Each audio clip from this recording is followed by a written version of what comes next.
Are you ready? Can crush us. It don't really get no better than this. The podcast that you're looking for if you're really heavy into wrestling. Hosted by the Mark. Energy that's so amazing. Gotta keep it entertaining. Rep the Can Crusher Nation. Yeah, you know what's going down in the ring. Lights out when you hit a ding ding. Knock 'em out like boom bada bing. Hold it down, you can crown me the king. Gotta shout out to the Miz and Duke the Dumpster. We choke slamming everybody, power driving, hit 'em with a face buster. Yeah, this the show you need and it ain't no need for waiting. Mark, hold it down for the Can Crusher Nation. All about wrestling and keep it entertaining. Can Crushers Wrestling Podcast. Time to break them, let's go. Yeah, Can Crushers. Yeah, Can Crushers, let's go. Hey, it's the OG SGT, the Sarge, Cal Christopher, and you're listening to the Can Crushers podcast. You better be tuning in, or I'm going to come down there and I'm going to stump a mud hole through your rear end and walk it dry for 5 clicks. Hoorah! Hello! Woo! Welcome to Can Crushers Wrestling Podcast, the video game playing version, as we still talk about wrestling. For one of us. Yeah, we'll get into that. More on that later. I just lost my voice. I don't know why. Maybe I've been yelling at the TV too long. I'm Mark the Mark. That's Sir Michael Jenks. I'm playing AEW's Fight Forever during the whole podcast and repping. By the way, I have an amazing wife. Don't I? You do. This is a fantastic T-shirt that, man. And the Head of the Table Funko Pop. So it's a Head of the Table T-shirt, Funko Pop design. My God. I'm completely jealous. I did not realize there was a special at Walmart apparently going on right now. So I'm going to have to go to mine and see if I can find it. $17 for the shirt and the Head of the Table Roman Reigns. Really pumped. Yeah. She comes walking in. She's like, look what I got you and Max. Because Max, you know, he's part of the bloodline. He's the one. Right, he is the one. So,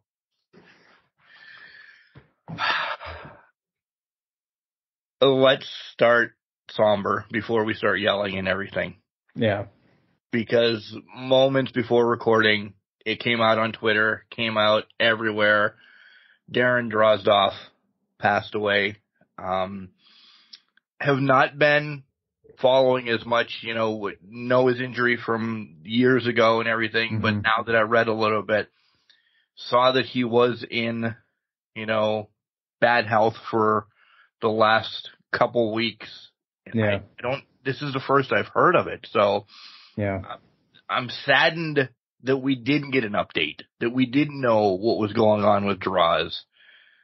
So the unfortunate thing about that is some people that go away from wrestling, they go in obviously with his injury, but they go away. They just fall out of the limelight. They want nothing to do with the limelight. They want nothing. They just go away. And it's unfortunate that we can't keep tabs on them and keep them in our line of sight, if you will, or day-to-day knowledge for it. But, I know he has had probably the better spirits from what we've seen in interviews about the injury, about everything, not blaming D'Lo for it, things of that nature. But, it's just sad when it comes out after the fact that things went downhill for him and his health went down. So, big part of I think he was a big part of the Attitude Era when he was there. When was the Attitude Era? See, it was Attitude Era, yeah. But he was also around a little bit, like right after the tail end of the Attitude Era, and then that. But big part of the LOD for a little bit. Listen, be real. Not one of the, barring injury, not one of the greatest careers up and down. His whole gimmick was essentially that he could puke on contact or whenever you wanted him to. And that's kind of weird, but he was a mid-carder that did. He did that what am I trying to think of? The hardcore stuff and everything. So, yeah. I mean, it's still another wrestler that we lost this year, and it's sad that we don't keep tabs on him. So this is a perfect time for me to talk about the Cauliflower Alley Club. This is someplace that maybe Darren didn't, I don't know, but I'm just saying, the Cauliflower Alley Club takes care of people's, wrestlers' bills, and they help them with everything. So if you can join the Cauliflower Alley Club, please go check it out. You can do it monthly. You can do a lifetime. I believe the lifetime, I did it years ago, was like $300. You get some cool stuff every month, every other month or so, and just research it.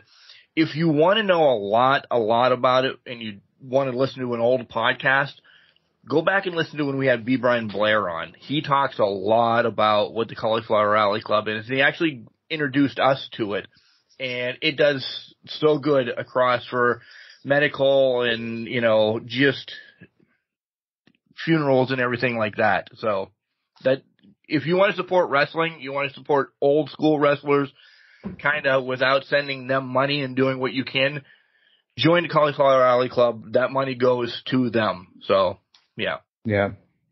No, beautifully said.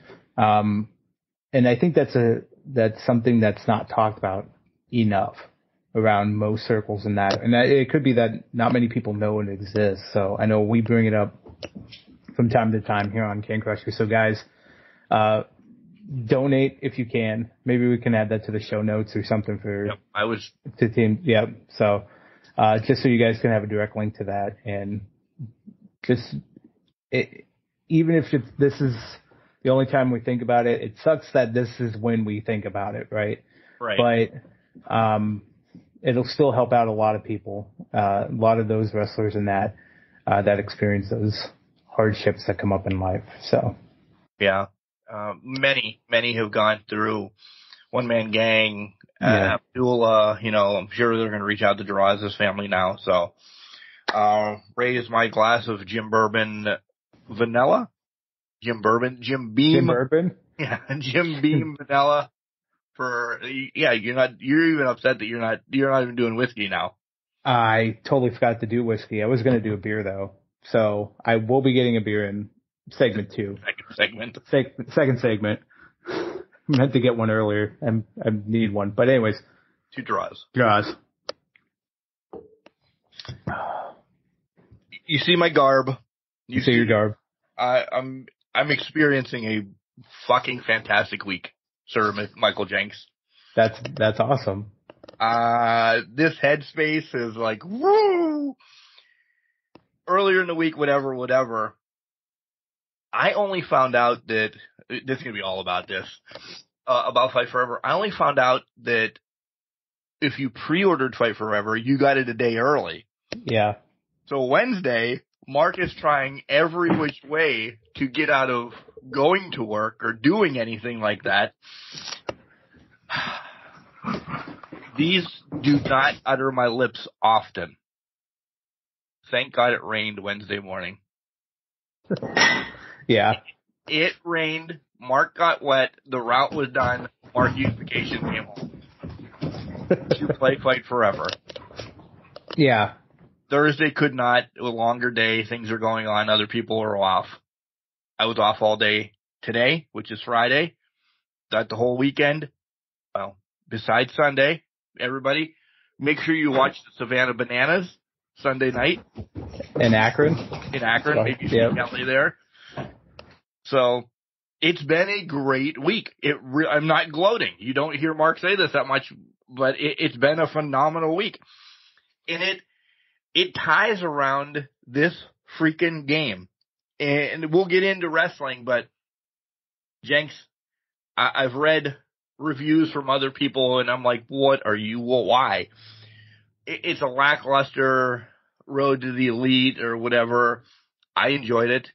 It's clunky. It's No Mercy. No Mercy, if you go back, was clunky. I love everything about this game. Mm-hmm. By the way, I put out some of the stuff on the one match that I put up on Can Crusher is the what the hell do you call it? The YouTube page. More is coming today, by the way, folks. As you're listening to this, I will put more stuff up because it's all wrestling all Saturday. Hidden things. Like, I was expecting to play with Owen right off the lickety split. Yeah. Oh, you have to do 100 one-on-one matches to get Owen. You have to do something in the Road to Elite. And I was injured at one point in the Road to Elite. And it skipped a week or two. So that means I might have skipped getting Brody Lee because that might have been the week that I could get it. And also the Paul White. He'll always be the Big Show. Paul White's the Big Show. Yeah. The Big Show is also somebody that is hidden as well. But if you were on the fence about getting this, I'll give you my 2 cents, and then Jenks can come in too. He did play it for a hot moment. Yeah, we'll get into my fun and excitement here playing it. As soon as you get it and you play a match or two, you have enough money to buy Cody, Aubrey, the Young Bucks' second apparel, and then Britt's jacket, I think, was the other one. Yeah. Yep. Boom. You clean that shop off right off the bat.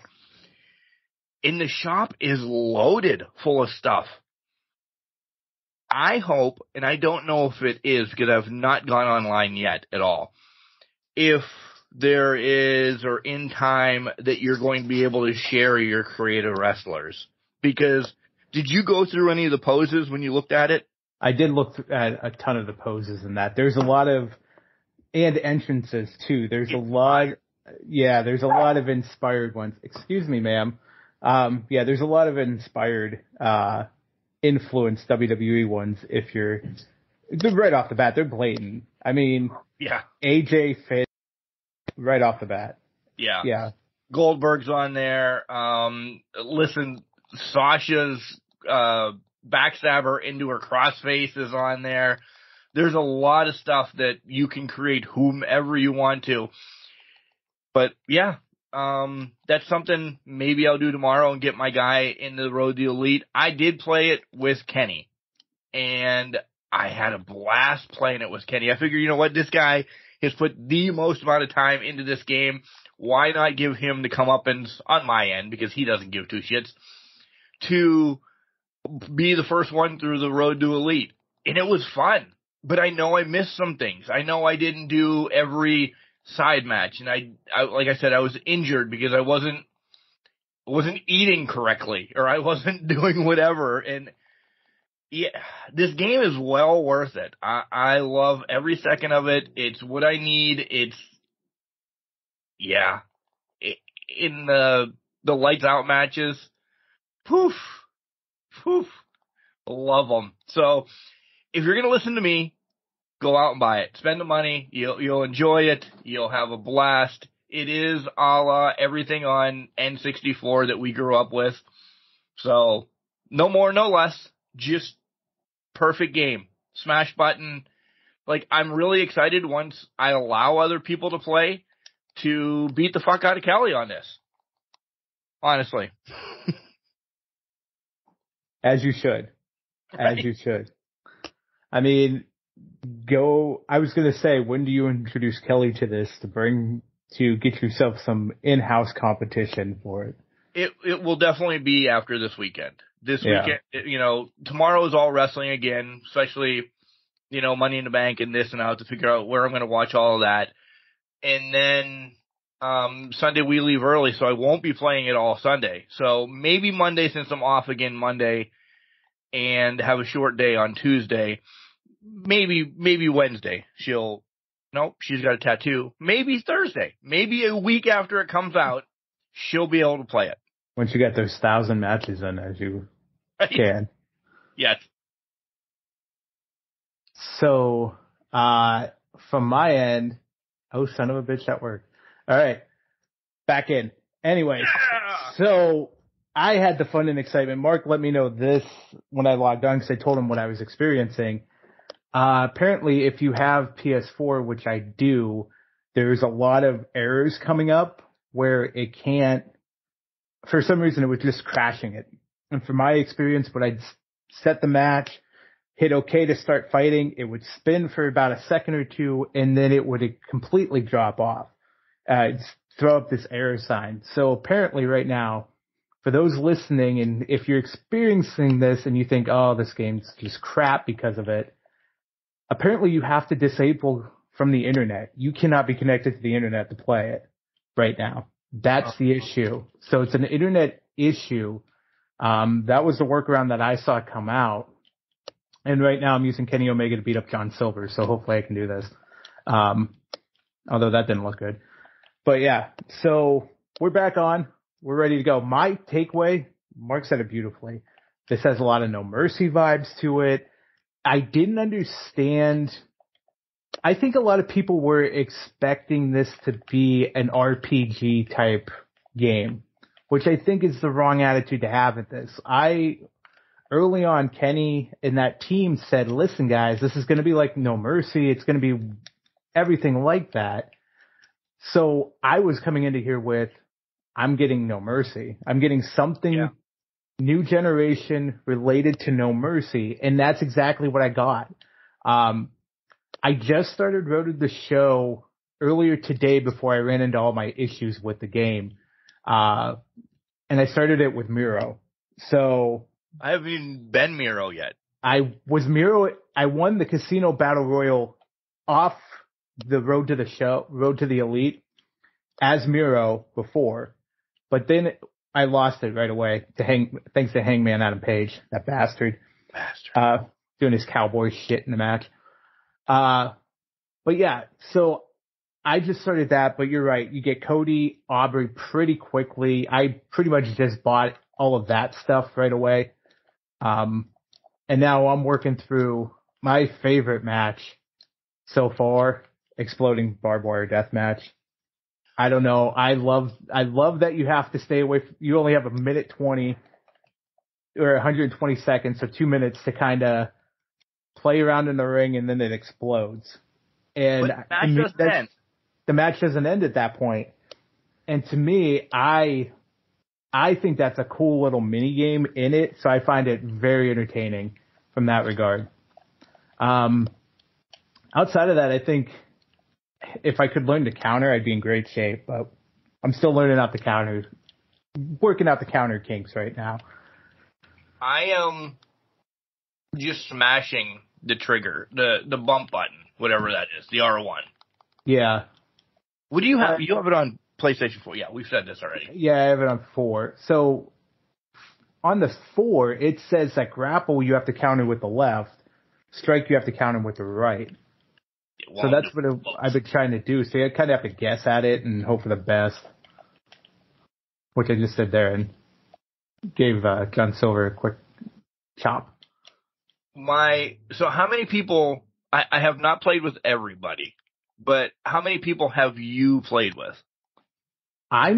Every match, I'm kind of just picking a new person to play with. So the one I actually won a Fatal 4-Way with Statlander and won the FTW title from Ricky Starks in the game. So that was going to be my next question. Are you starting to do anything with titles? Because I'm trying to knock off all the weekly things that need to be done. And I've switched titles before. I actually started switching titles as soon as the game came out. I created FTR. Yep, I did that too. Yep. Because they're on there individually, but they're not on there as a tag team. You have to create the tag team. So I did that, and their music's in there. Their Jumbotron and all that shit's in there. All you have to do is kind of put it together. Yeah. So I switched them to tag team champions. I don't know, whatever. I left MJF and I left Thunder Rosa, and then you saw that Britt on the YouTube page won the title from Thunder Rosa. Right. Classic match. But yeah, I'm doing the Nick Jackson thing right now, and apparently because I'm doing Nick Jackson picking whoever, and he just won the TNT championship now. So now really? Jackson whoever. I think I had it as Ricky. No, definitely not Ricky Starks. Ricky Starks is my whipping boy on here. Anytime I wanted to see what the other person does, Ricky Starks is the guy that I beat the shit out of. Okay, fair enough. So, I was going to ask you who your whipping boy is. Whipping boy right now, I think for the most part, I'm trying to think who I usually pull up. It's been between John Silver, and Dustin. I usually pull Dustin out just to kind of beat the shit out of him a little bit. But I've also been trying to experiment with different people too. So like, I'm not facing the same person over and over again to kind of get a different experience of it. And I will say I have not played as Penta. I haven't played as the Young Bucks yet, and I haven't played as Death Triangle. Yeah, I think I played as Death Triangle, Miro. Yeah, sure. I've played against Sammy, but I haven't played as Sammy. So I kept my word. It was Sammy against Adam Cole in the very first match that I did. Okay. I had both controllers on just to find out what was going on. I did Moxley, and I think I told you Jungle Boy was that first match. Moxley and Jungle Boy. And then I brought out Punk and I can't remember who his opponent was that day. Yeah, I can't remember who it was, but it was Punk and Hobbs, I think. And just kind of went to town to see what Punk could do, see what everybody could do to make it work. So Yeah. Yeah. Yeah, this is our advertisements. We're not being paid by them whatsoever. But if they want to send us free DLCs or something down the line, that would be amazing. But guys, if you loved, and we'll keep going back to this, if you loved the games NWO versus WCW, WrestleMania 2000, and the other No Mercy, this is exactly it. This is exactly it. Newer graphics, newer everything. It's just so fun. Have you dabbled with everything on like the exhibition? Have you done a ladder match and you said Casino Battle Royal, but I did Casino Battle hard. They are very hard.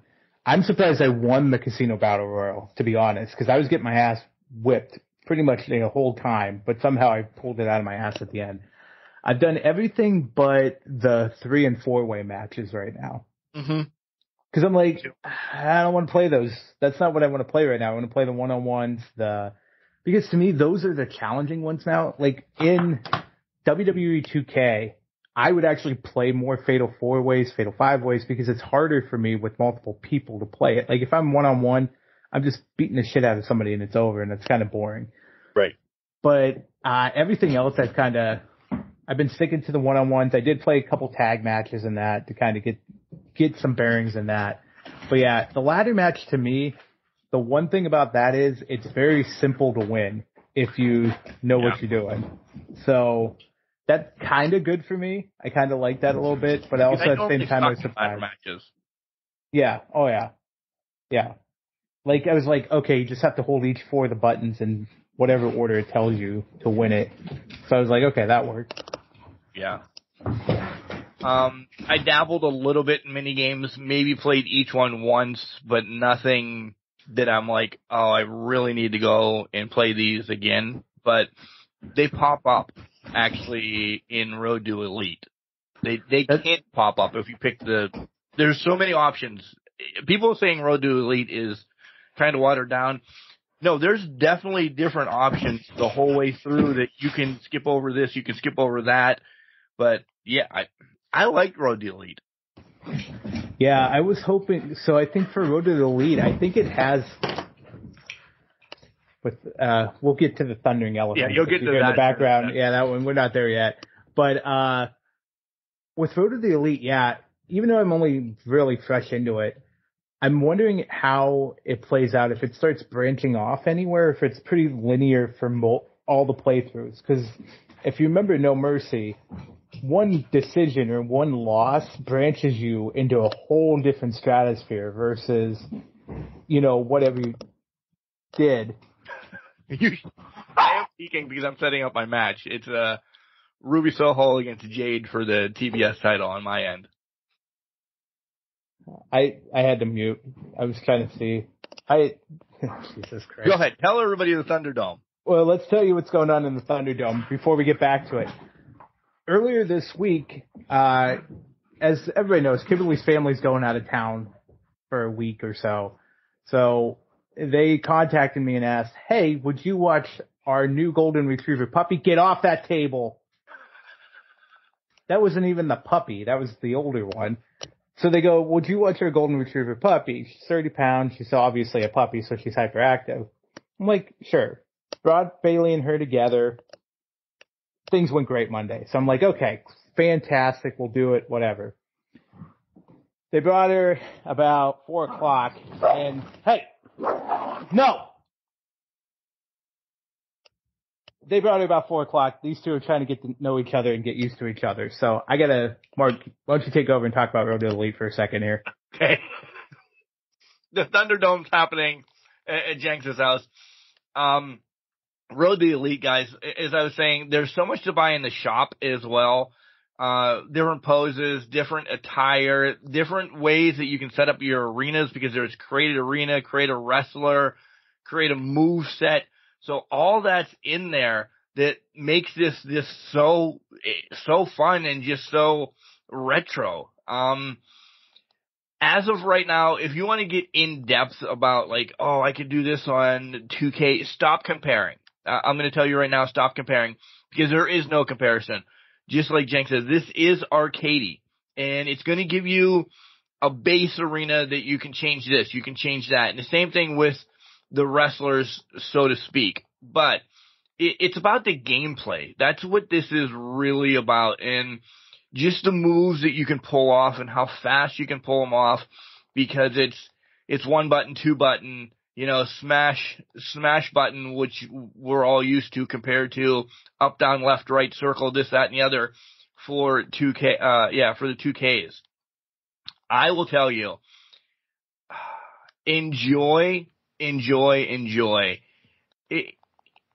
Get acclimated before you play a lights out match because there's so much involved in a lights out match that there's certain ways that you have to do things in the lights out to get like your thumbtacks. I noticed that to get the thumbtacks you have to be on a special. Or not the special, the one before the special, your signature move. Then you reach for those underneath the ring, and they're always underneath the ring. You just have to pick out which side that they're under. Then you bring them into the ring. You can beat the hell out of them for a long time just using the bag, and then you do the R2 button, and then you dump them all over in the ring, and then there's thumbtacks, and then the blood is just unbelievable. I'm going to say that again because Sir Michael Jenks is actually putting his headphones back on, but the blood is just, I love it. Yeah, it does disappear after a little bit, but when you get hit with the thumbtacks or an exploding barbed wire baseball bat, it looks like it's a death scene, and it's amazing. I haven't seen the exploding bat yet and everything I've played. Really? I've had the tacks hit me, but I haven't had the exploding bat. I think, when you were gone for a hot second, I think some of them are, you have to get them when you have your signature or your special or your something like that. That's the only way that you can pull them out. That makes sense. But, because they're bigger weapons. Yeah. But, yeah. Is the death triangle at your house good? They're fine. They were getting, I think, Bailey's trying to get a little bit of a reprieve, but they're fine. They're drinking out of the same water dish. They're just trying to, Bailey's trying to separate. One of them wants to play. It's back and forth. So the Thundering Herd's fine here, but we're good. Good. So that's my fun. That'll be my fun for the next week. It really is. By the way, Ruby Soho now on my game, the new TBS champion. I'm going to run 10 matches in a row with Ruby. Listen, I am, as I said, my goal to get everything is to play my 100 matches so I get Owen Hart. Yeah. I'm at match 83 right now. Okay. So that's where I am. Other than that, that's our hot topic this week, really, really, so we can get into the podcast. We'll probably still talk about what's going on as we're playing. But yeah. Did you have anything? No, nothing from my perspective of Hot Topic life. So, yeah, it's just AEW Fight Forever and Puppy Mania running wild on me. So, on you, brother. On you, brother. So, all right, we're gonna leave it there, and we're gonna come back. We're gonna talk about AEW first. We're gonna encapsulate the whole week in segment 2, and then we'll leave WWE for the end, and we will talk about predictions gone wrong and gone almost perfectly right on one person's end. Yeah. Yeah. We have to do generic style today. Caller and elbow, we have a promo code. Use Can Crushers. All one word. Capital C and Can, capital C and Crushers. Saves you 10%. Gotta love it. Gotta love it. Jenks is playing, so you can hear it on... I was going to say I was waiting for the pitch. So you can hear us on Apple Podcasts, Spotify, Google, wherever you like to listen to us, and fill your ear holes with our sultry voices. So that's the fun there. If you're talent, referee, owner, promoter, whatever, you'd like to be on the show, you can email us at cancrusher69@gmail.com or slide into any one of our DMs on our socials. Jenks? Yep. Can Crushers, man. Facebook, hit it up. Or Twitter. Facebook, Instagram, Twitter. Hit the socials. This is what happens when we play, Mark. I will say this. You could also email us at cancrusher69@gmail.com. Yeah. And I started with that one this week. But you did do that. Whatever. I'm trying to help. The wife said if she saw me rearranging the studio to get set up so I'm directly in front of the TV and I'm on the table so the computer running, she's like, there's no fucking possible way that you two are going to be able to do this. You guys lose your track of mind when you're not doing anything. We'll be fine. We got this. I mean, between the game and these dogs, I am as focused as I'll ever be for this podcast. Let's be honest. Me too. Good thing there's not like 2 pay-per-views that we have to discuss. Yeah, no. An amazing week in wrestling. Nothing at all. Nothing like that at all. So we'll get there. Before we go to segment 2 and you listen to the commercials and everything, do you like the entrances? I like that I can control the pyro in that. I think that's cool. And I'm going to be honest. I mean, I'm kind of a fan that I don't have to sit through a long entrance. I kind of like the little short, No Mercy style entrance going on here. I love it. I definitely love it. And if you watch the entrances, folks, by the way, again, if you're waiting for us to say anything bad about this, good luck. I like that the entrances are different because, like, you said you haven't used the Young Bucks. Well, right. When you hit a button, money comes out, streamers come out for them. You don't get streamers for everybody else. Nobody else does Brits falling pyro. Right. You can make it do it the whole time. You can add fire and everything else to it. But there are ones that are different that you just roll with it. Will it be something that I probably skip in time? Yeah, because I skip all entrances in time. Right now, it's cool to be dinking around with it, but this is fun. This is absolutely fun. My one beef is I think the refs should switch automatically. Like maybe Aubrey, because I have it set on Aubrey all the time. Because you can go in and pick between Aubrey and Mike Knox. It should just be random. Let them come out whenever they want to. Whoever wants a ref. That's insignificant to the game. It really is. True. Very true. I mean, I would want that too. I like that they give the option for that to be a thing, but at the end of the day, I'm not sitting here going to think about, I should pick a new referee or I should pick Rick Knox or something like that. Because let's be honest, 9 times out of 10, we're just coming here to get blood, guts, and thumbtacks and skateboards. It really is. I have not been on a skateboard yet either, by the way. I have not come across a skateboard at all. Okay, so it's got to be certain things.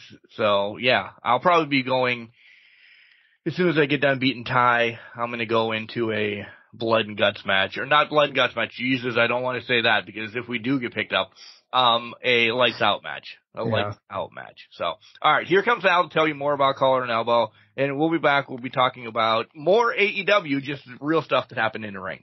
Wrestling, a love and a passion we all share. I've started a wrestling brand. The wrestling brand. A brand founded on the aspects of wrestling. Two entities working together to create a product that connect emotionally for people everywhere.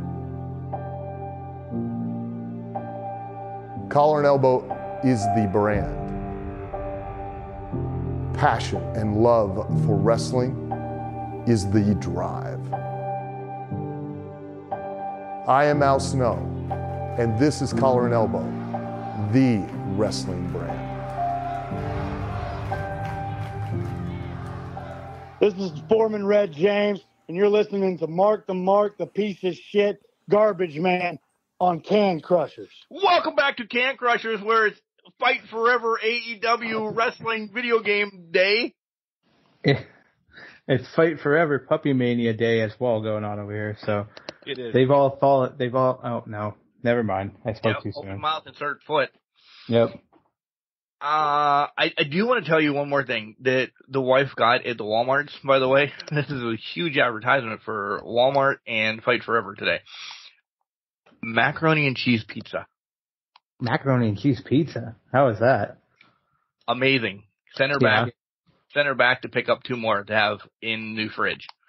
Unbelievable. Unbelievable. By the way, if you're looking for them, they have the Teenage Mutant Ninja Turtles on them. Oh, so okay. Tell me, right? It's perfect then. Teenage Mutant Ninja Turtles on it. Macaroni and cheese pizza. Awesome. Now, are those limited edition though? I don't know. They're going to be, if I have to go back over tomorrow and buy more, just to stock them up. They're frozen. They're not going to go bad. Well, no, right. But I didn't know if they're like a limited release with like something Teenage Mutant Ninja Turtle related. New movie coming out? Or something? I've heard there's like something new coming out for them. I thought there was a game at one point, but I don't know what exactly, if that's a thing or not. It might be later on or something like that. I don't know. Okay. All right. Right now I'm setting up an exploding barbed wire death match, and I am going to be somebody I've never been. I'm going to be Dustin Rhodes. Okay.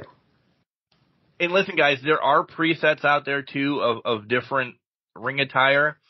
You can almost get Gold Dust, essentially, on this game. He's got a gold suit on with his. Have you looked at him? I didn't look at him yet. I did see the gold suit though. Yeah. So. And I don't know. Maybe Matt Hardy in his broken is what I'm going to do. I am getting my ass beat as Malachi Black by Jeff Hardy right now in the Lights Out match. Nice. All right. AEW. Rampage. Nope. Didn't watch. I watched Collision. Yeah. And Andrade against Brody King was absolutely fucking. By the way, the dogs are in studio as well here, so that's why I said don't worry about it. Andrade against Brody King was awesome. Could have been match of the week if Forbidden Door didn't happen. Okay? Yeah. Probably would have been match of the week. Buddy attacks, everybody attacks, this, that, and the other thing.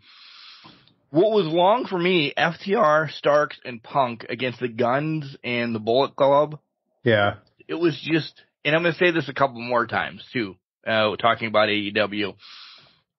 They just, to get to the story they needed to tell, didn't need to be a half an hour match. Right. Didn't need to be a half an hour match whatsoever. So. I caught the tail end of that match, and I know I think the Guns picked up the victory on it, or somehow Juice and them picked up the victory. Yeah.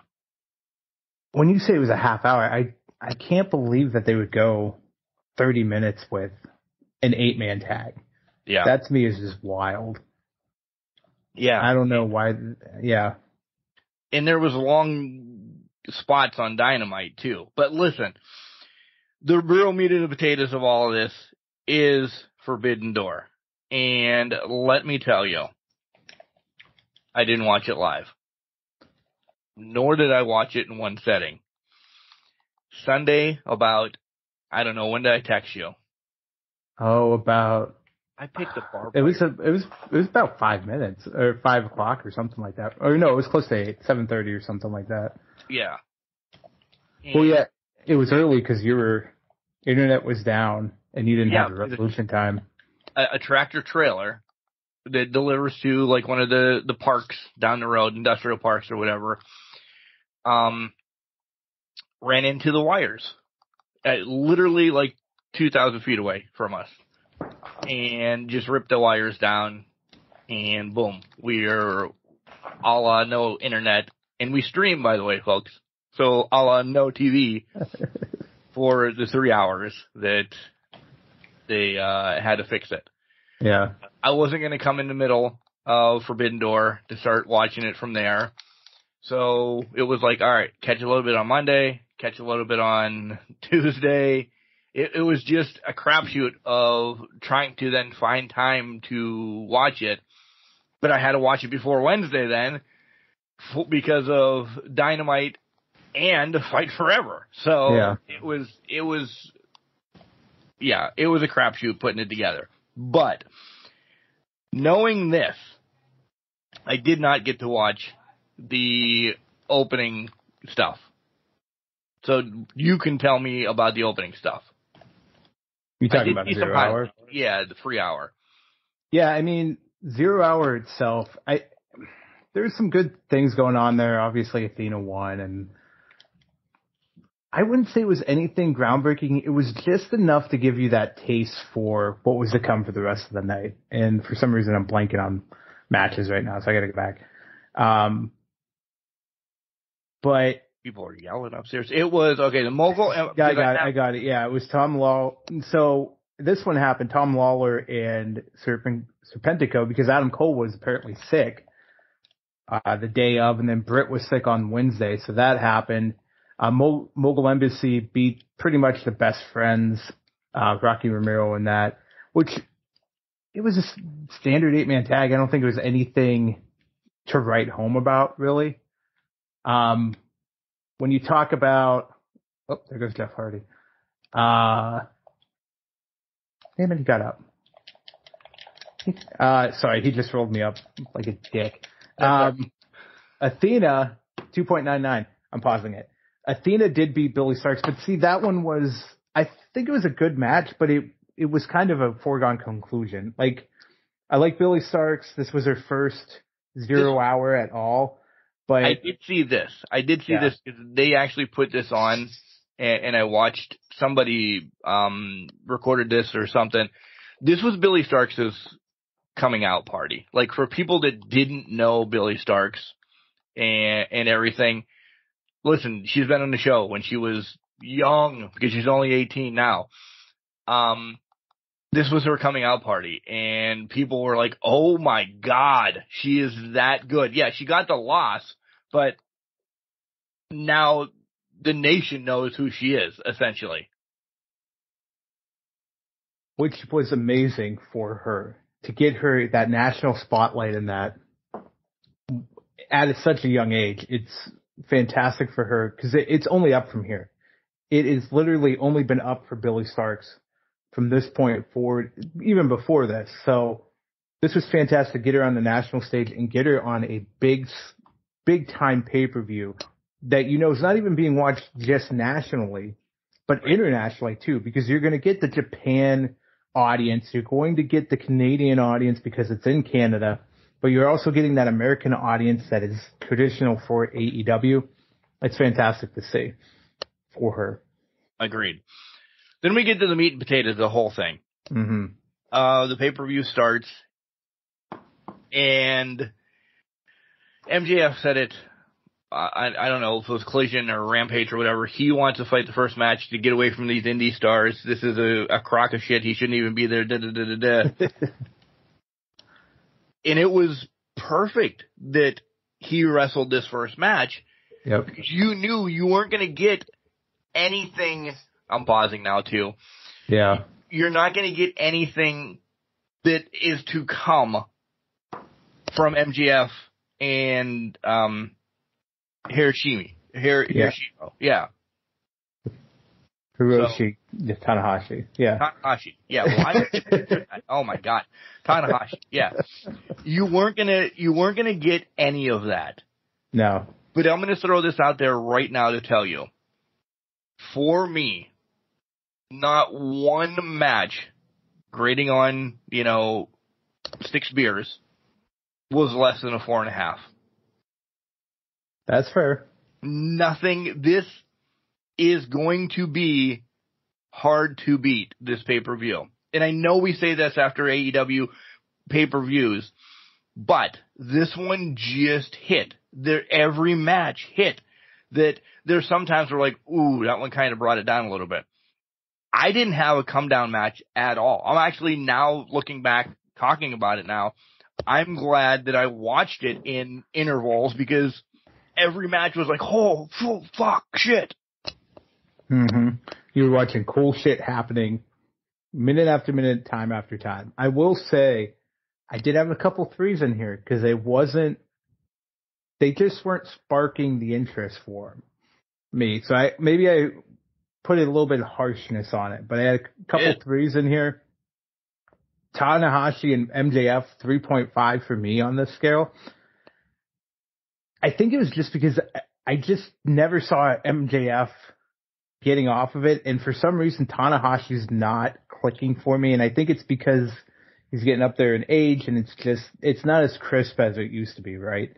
So, and for me it was just like, okay, it was a good first match. I did love the fact that MJF scheduled a tweet during this match to fuck with people. Right. And say, I'll have them beat by now. So I thought that was great. And then the other flip side of that was it was serviceable for the first match. MJF with the New Japan's an indie on his robe type thing, just to further place your point. But it did what it needed to do for MJF because it gave MJF the legend of Tanahashi to hang on his wall of hunts, if you will, where he can say, I beat your ace. Now what are you going to do about that? Yeah. Yeah. It's storytelling. It might not be story now, but serviceable down the line. So it got MJF away from what's to come. Yeah. Next match of Punk and Kojima, I think was kind of rinse and repeat because this wasn't Punk's match. Mm-hmm. This isn't, it was supposed to be Kenta, never gonna happen, Kojima's a little bit of old age as well. Yeah. But it did what it needed to do because what it needed to do was get heat on Punk. Mm-hmm. 100% get heat on Punk. They hated him. Yeah, they absolutely detested Punk in this contest, which was good because, Canada had hated him the whole weekend because I saw that portion of it. There's the squeakers. So I thought it was mine actually. No.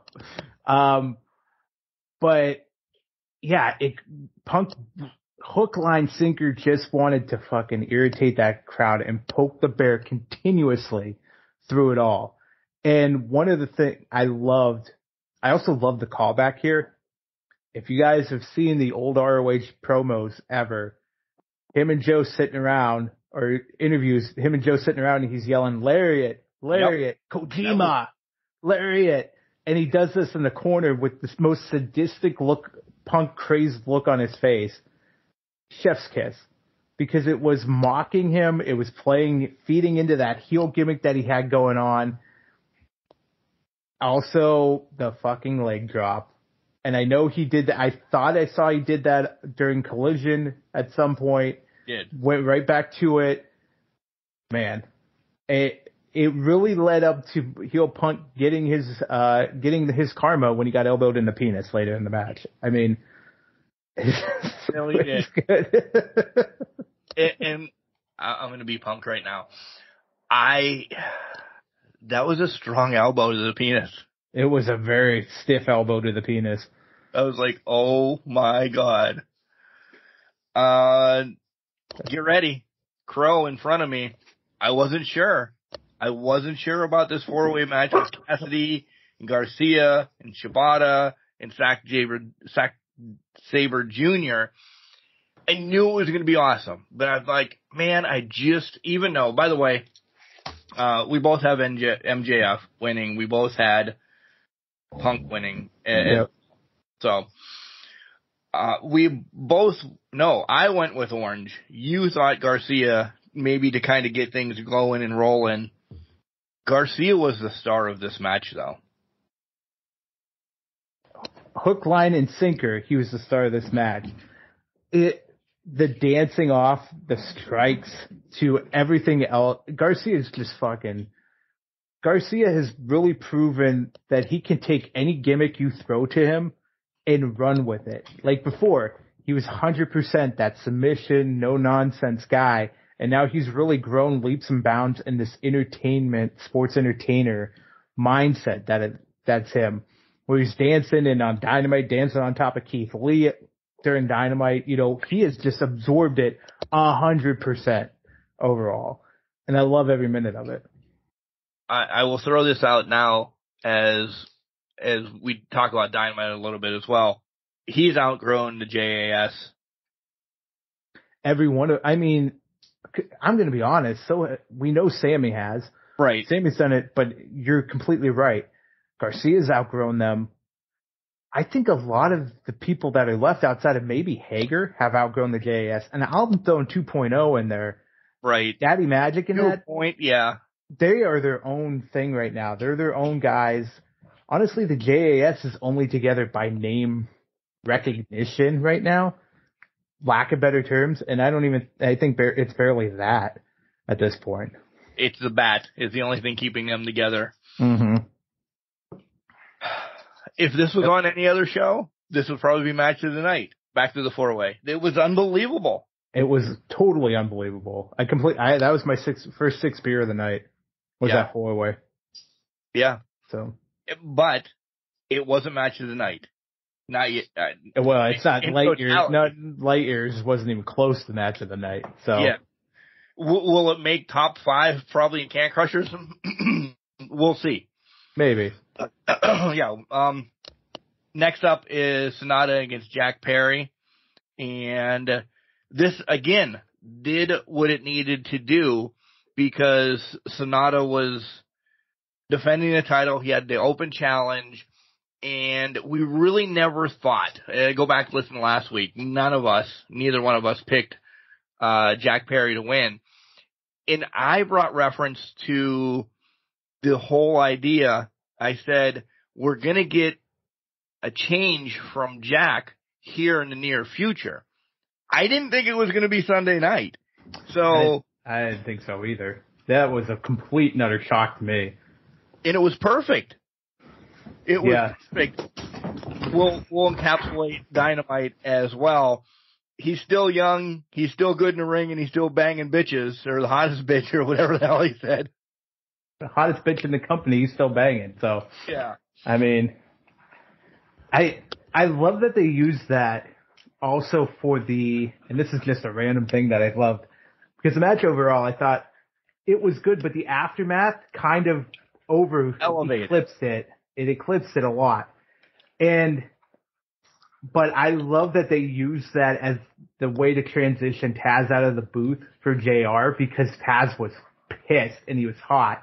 And I'm wondering if Taz had an inkling that this was going to happen at any point, because he just got so fucking worked up about it. He got dad mode 100%. Or Taz is really good at acting, and I never thought that would be the case. So right, because he speaks like us.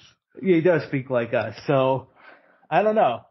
But God, it was so good. It was such a good way to get Taz out of the booth. I, though, will run back. Oh, man. Apparently we're getting vibes across the board from some hours away, because mine are just going at it now, too.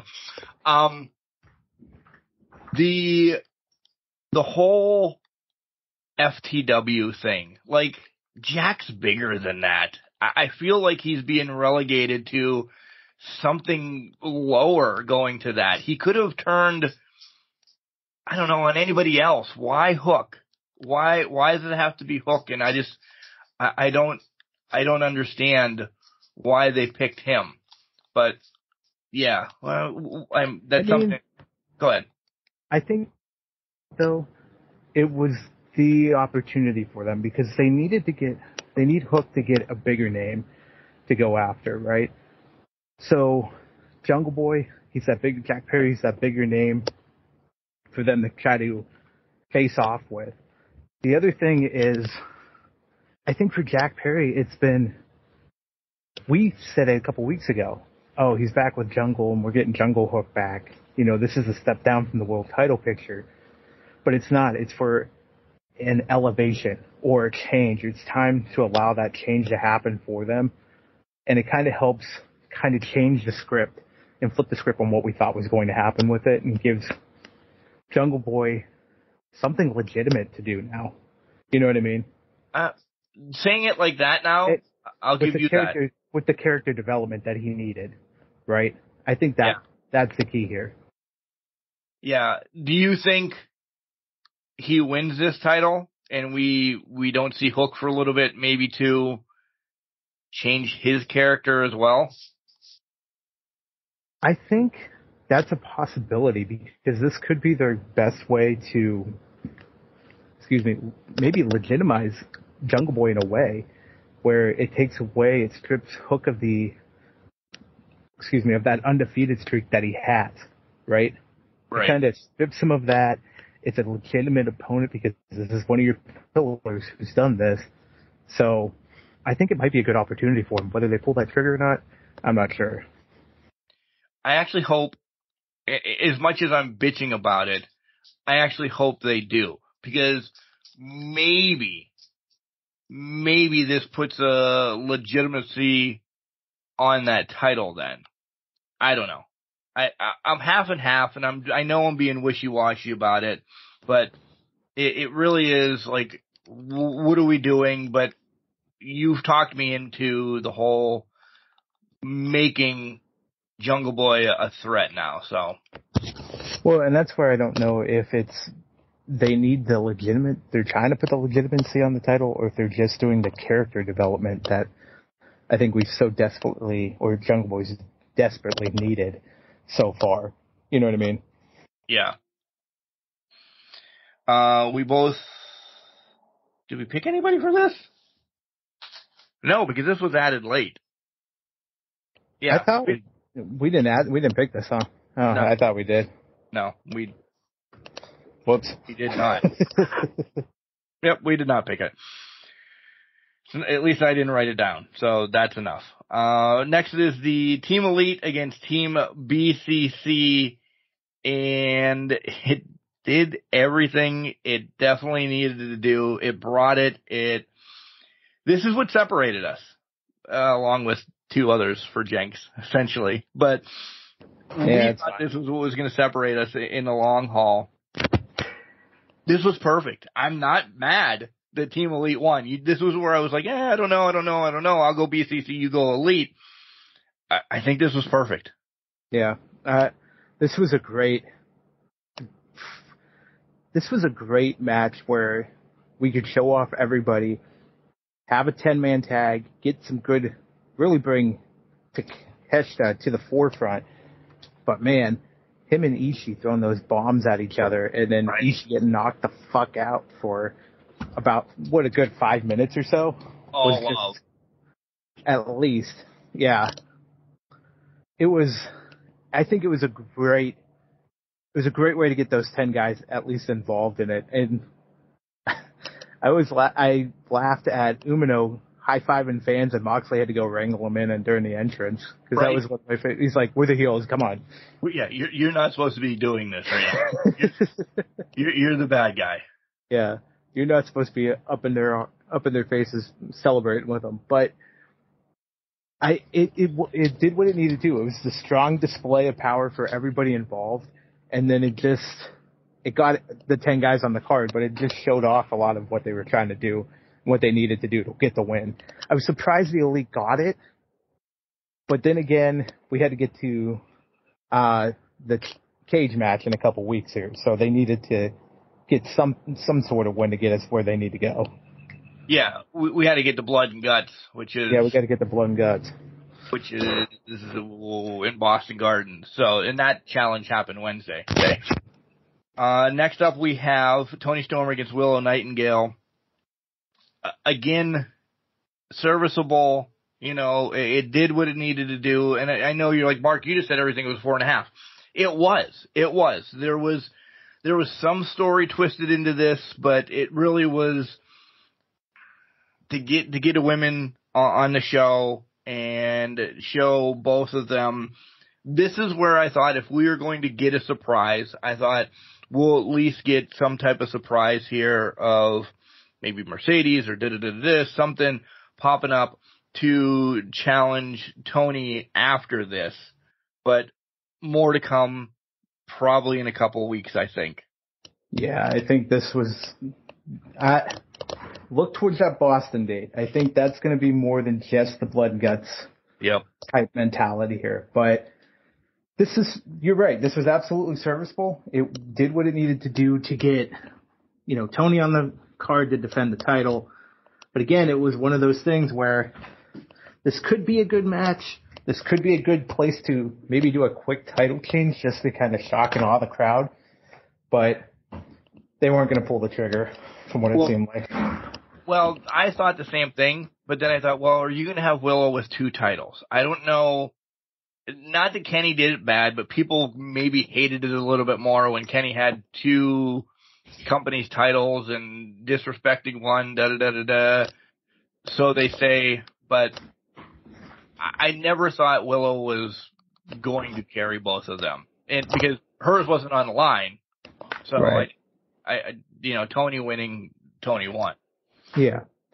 No, that makes total sense. I mean, with Kenny's, I think for people, it was just the fact that he was giving it to Nakazawa, and he wasn't even acknowledging it as, hey, I'm the champion of Impact or whatever, right? Right. I think for Willow, she would have acknowledged that many times over. Oh, I agree. But I think it's different scenarios, and it's also Kenny Omega had to be the heel in that aspect. So, yeah, he's going to mistreat the titles like nothing. Right. So.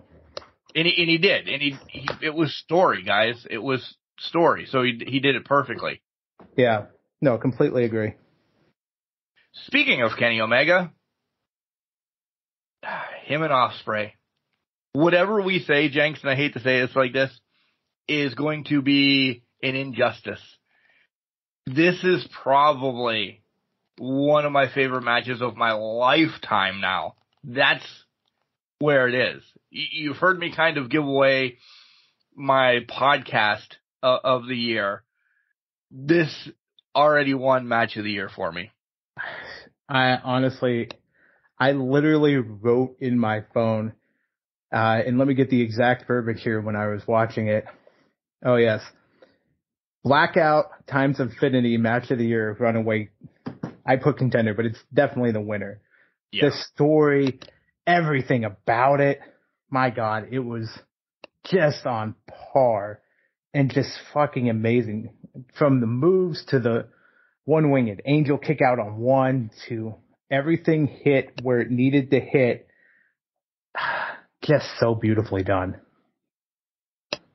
And we're not doing it justice. Get it again? Huh? When do we get it again? See, a lot of people are like, oh, they're going to do it at All Out or All In. I don't think that's the case at all. I think this is waiting another 6 to 8 months, and it's at New Japan again. This is Wrestle Kingdom to the max. This is New Japan's program, so they're going to put it at Wrestle Kingdom. They're not going to give it back away on AEW ever again. Yeah, I completely agree at Wrestle Kingdom. Following that, okay, because that's a barn burner, unbelievable match of the year. Then you get Sting and Darby and Naito against Jericho, Sammy, and Suzuki. Good, but hard to follow. Yep. Well, it was way, yeah. They knew what they were doing with this match because they realized that we need something to cool down the crowd. Even if it doesn't seem like it's a lot, it's got to cool down the crowd somehow, some way. So this, unfortunately, was the victim. It was. To that. I mean, that's just the way to put it. That was the victim. I also was like, was kind of shocked because I was sitting there. I thought Nato just seemed like he was going through a lot of the motions in that match. Like, I just need to be here. He didn't even take his shirt off. I mean, that's what it just came off to me as, is I'm just asked to be here. Did you like the Murder Grandpa chant? I did like that a lot. I mean, I popped for that. I'm like, yeah, that's awesome. As it should be. What I didn't pop for is Joker Sting. I didn't either, because I was like, oh, his face paint's different. And then it was brought up that it's Joker Sting. And I'm like, I get that was the TNA thing back in 2011 or so. But it was like, that's not what I don't care for that. That's not. Yeah. I get it. It was something different, right? But I think if he would have wore it Wednesday and all the shit that he did Wednesday, I think that would have matched perfectly for him. Why wouldn't you wear it back-to-back shows then, essentially? That's what I'm saying, yeah. Wear it back-to-back and have fun with it. I mean, especially if you're going to have a Painmaker, the Painmaker was coming for you. Right. Like, it just made sense to do your dress up against the Painmaker. He's bringing Painmaker, you bring Joker back. Yep. But, I don't know. Last thing, the Judas Effect to counter the suicide dive. I thought he was dead. I thought he was too. Now, I remember that because that's a callback to when they faced way back when. I think it was back in 2019. He did that. It knocked Darby out. Like, I think the match ended on that way back in 2019. Okay. So I remember that because I remember they had like a quick thing. It was right when they first started back in 2019. It was somewhere around there. And I remember seeing the clip of Jericho hitting it, but Darby came full force into his arm, and it just knocked Darby the fuck out. Yeah. Okay, now I have to find that clip because I have to see, and I'm completely believing you. Yeah.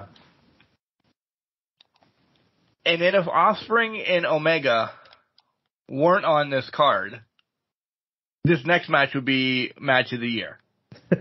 Of Danielson and Okada. This was everything we wanted to. It was. Broken everything. Yep.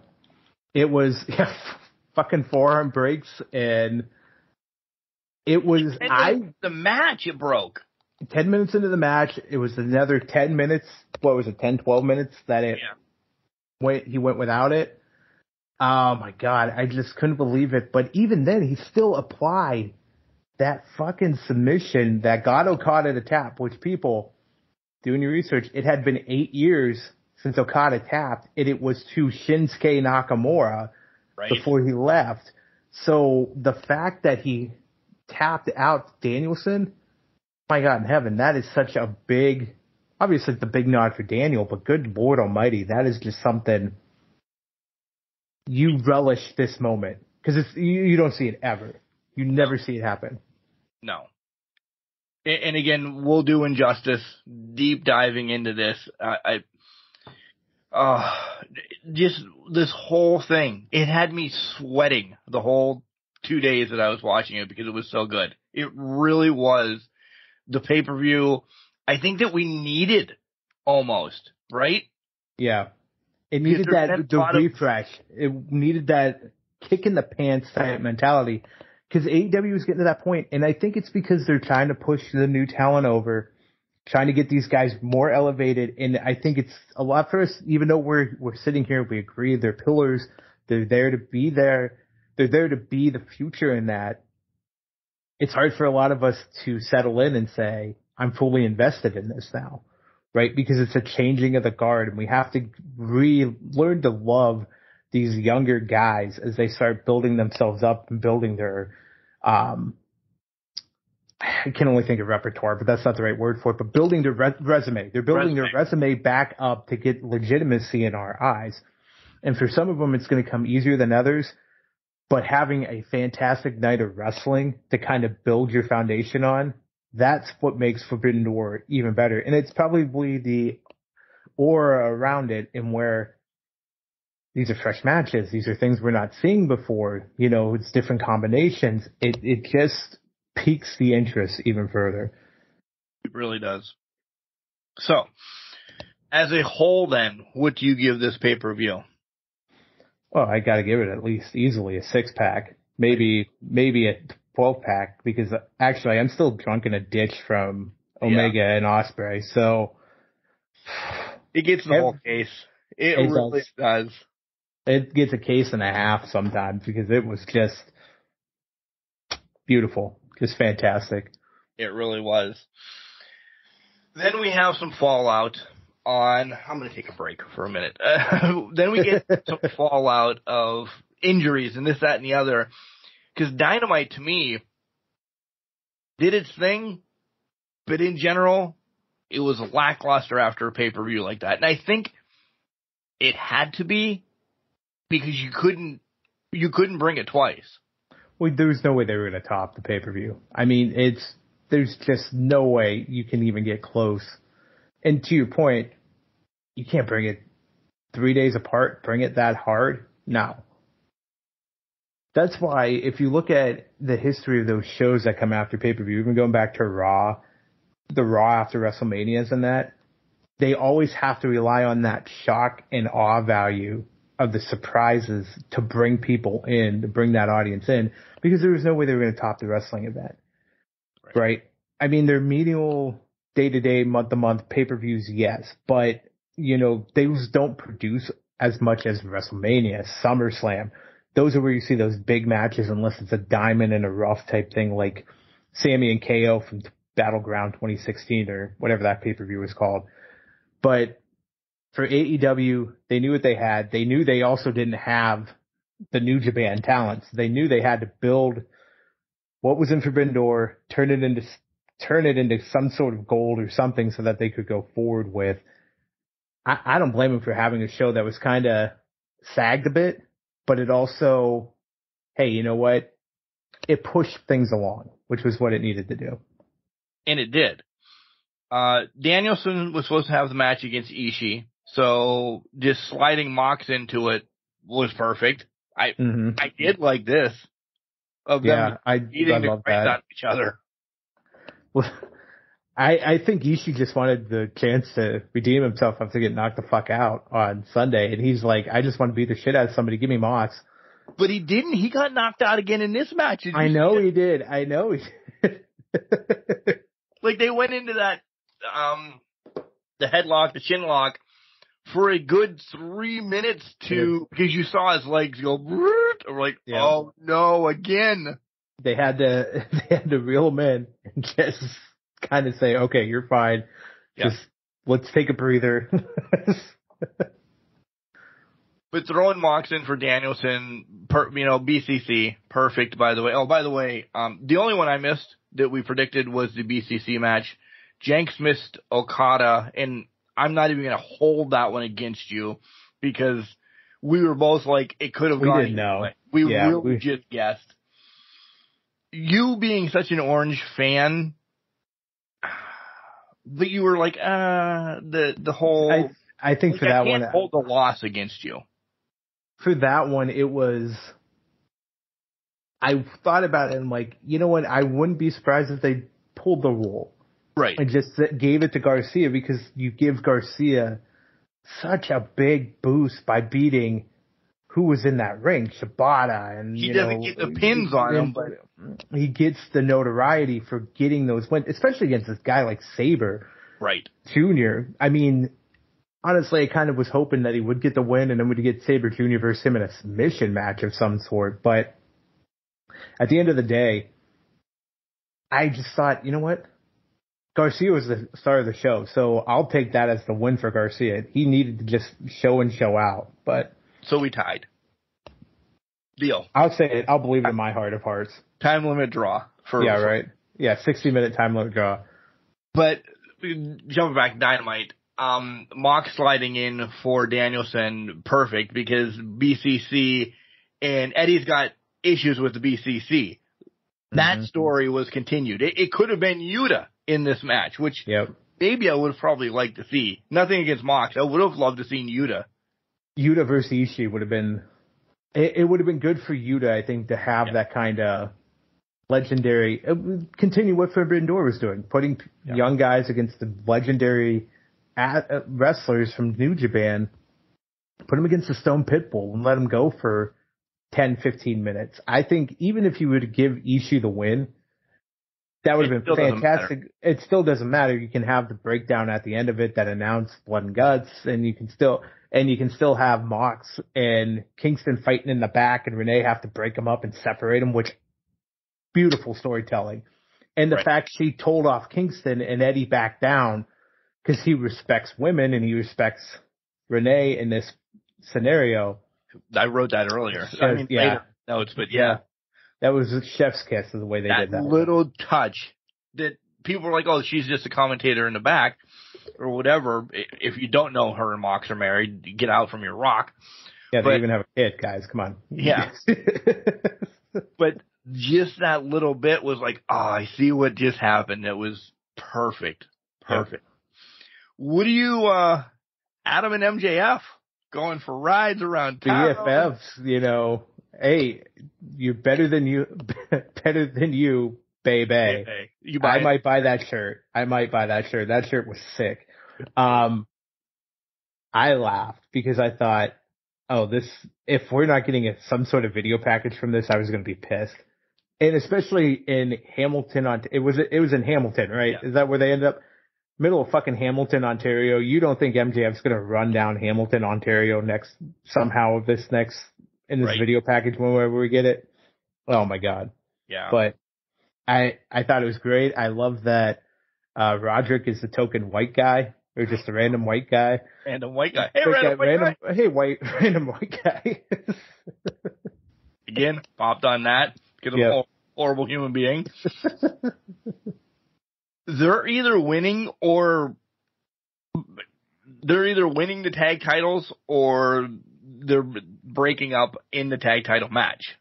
This is going. I agree. Yeah. I think they break up in the tag title match, but it's the only match for one of them. Yeah. Exactly. I have a complaint about this blind eliminator tournament or whatever we're calling this thing, but we'll get to it after the Dynamite. But I think the writing's on the wall. It is MJF and Adam Cole for the tag titles at some point. However long this tournament goes, I don't even know when it's scheduled to wrap. I don't either. I don't know if they do.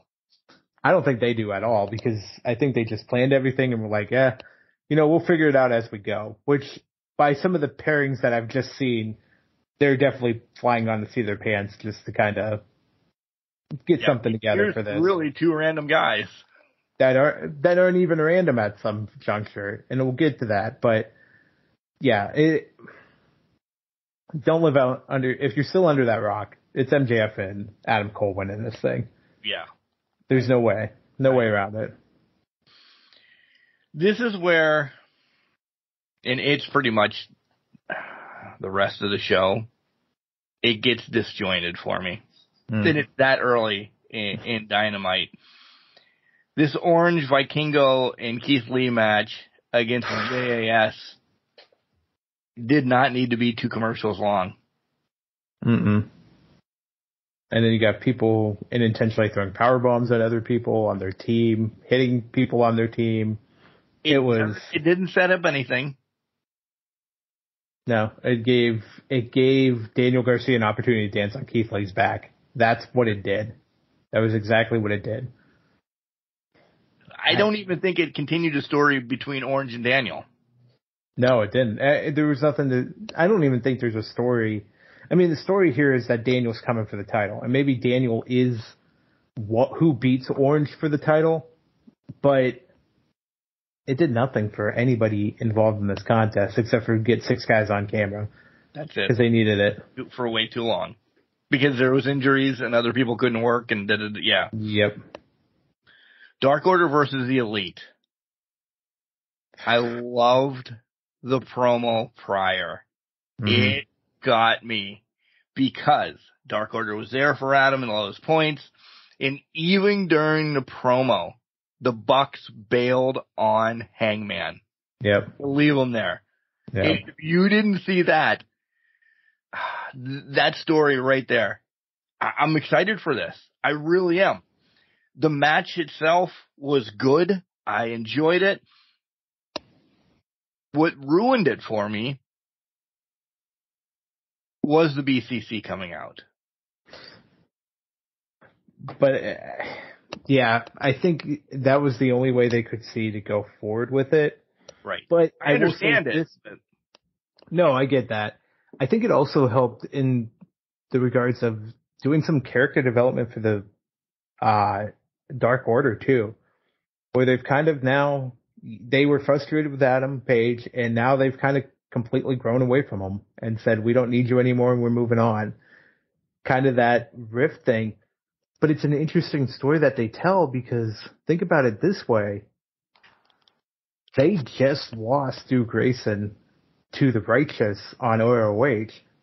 So now they are tightening the ranks in a way of, we know us three are in this for the long haul, so we're going to keep it at this.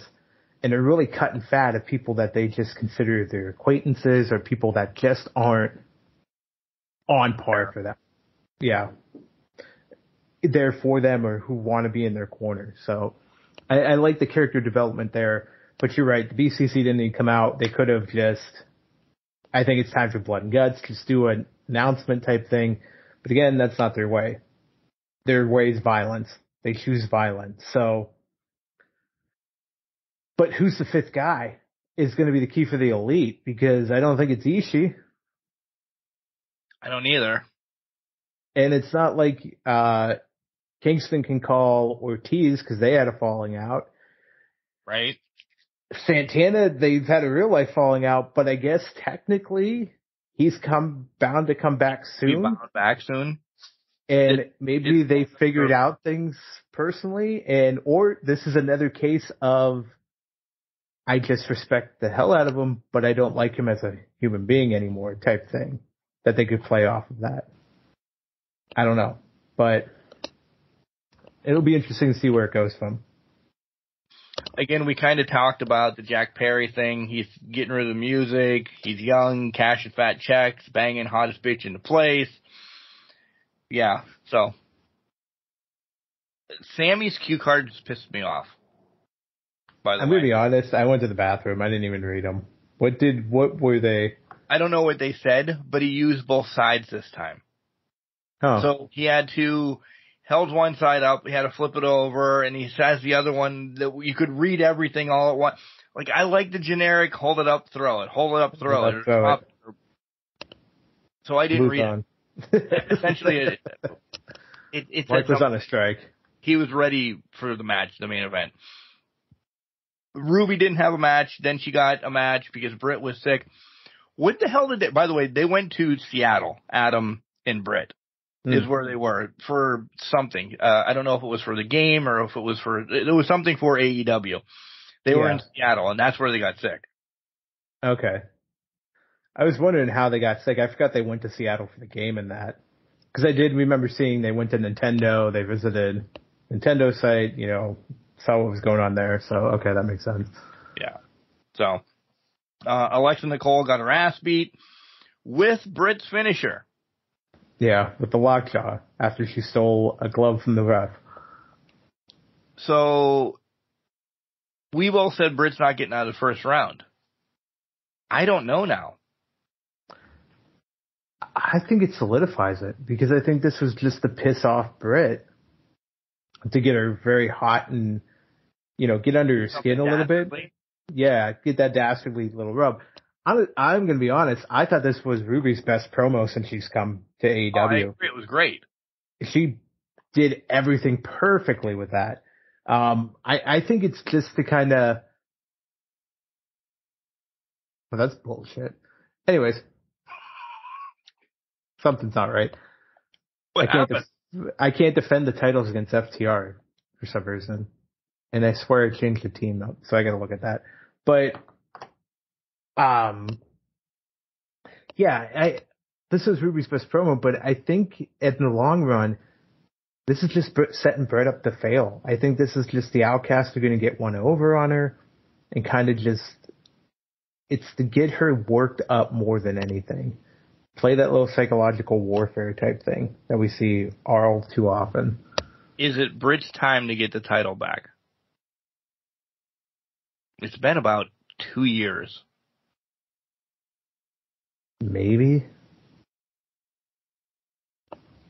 I'll say this. If Britt gets the title back in the near future, she loses it.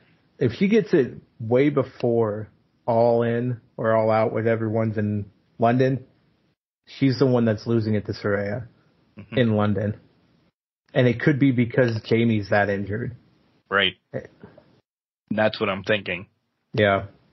Jamie's that injured, so they'll give it to Britt for 6 weeks, 4 to 6 weeks, and then have her drop it to Saraya in London. I love Johnny TV. I just wish he was with somebody else. Yeah, it's just keeping QT relevant right now. Really is. This is what's keeping QT relevant. When we get to the Anything Goes Tornado Tag Team match, the Painmaker and Sammy Guevara against Darby and Sting. Listen, we have to talk about the biggest fucking elephant in the room right off the bat, and then we can talk about the rest of the match. What the motherfucking fuckity fuck was Sting thinking? I'm actually surprised he made it to the first table. I cannot believe he made it there, but at the same time, what the fuck are you doing? Why out of the ring? Why not just do the Jeff Hardy like he does? Just have the ladder up and then just essentially fall forward off the ladder through the table, right. Sammy. Well, I think the other point to that is, if you're going to do it out of the ring, fine, whatever.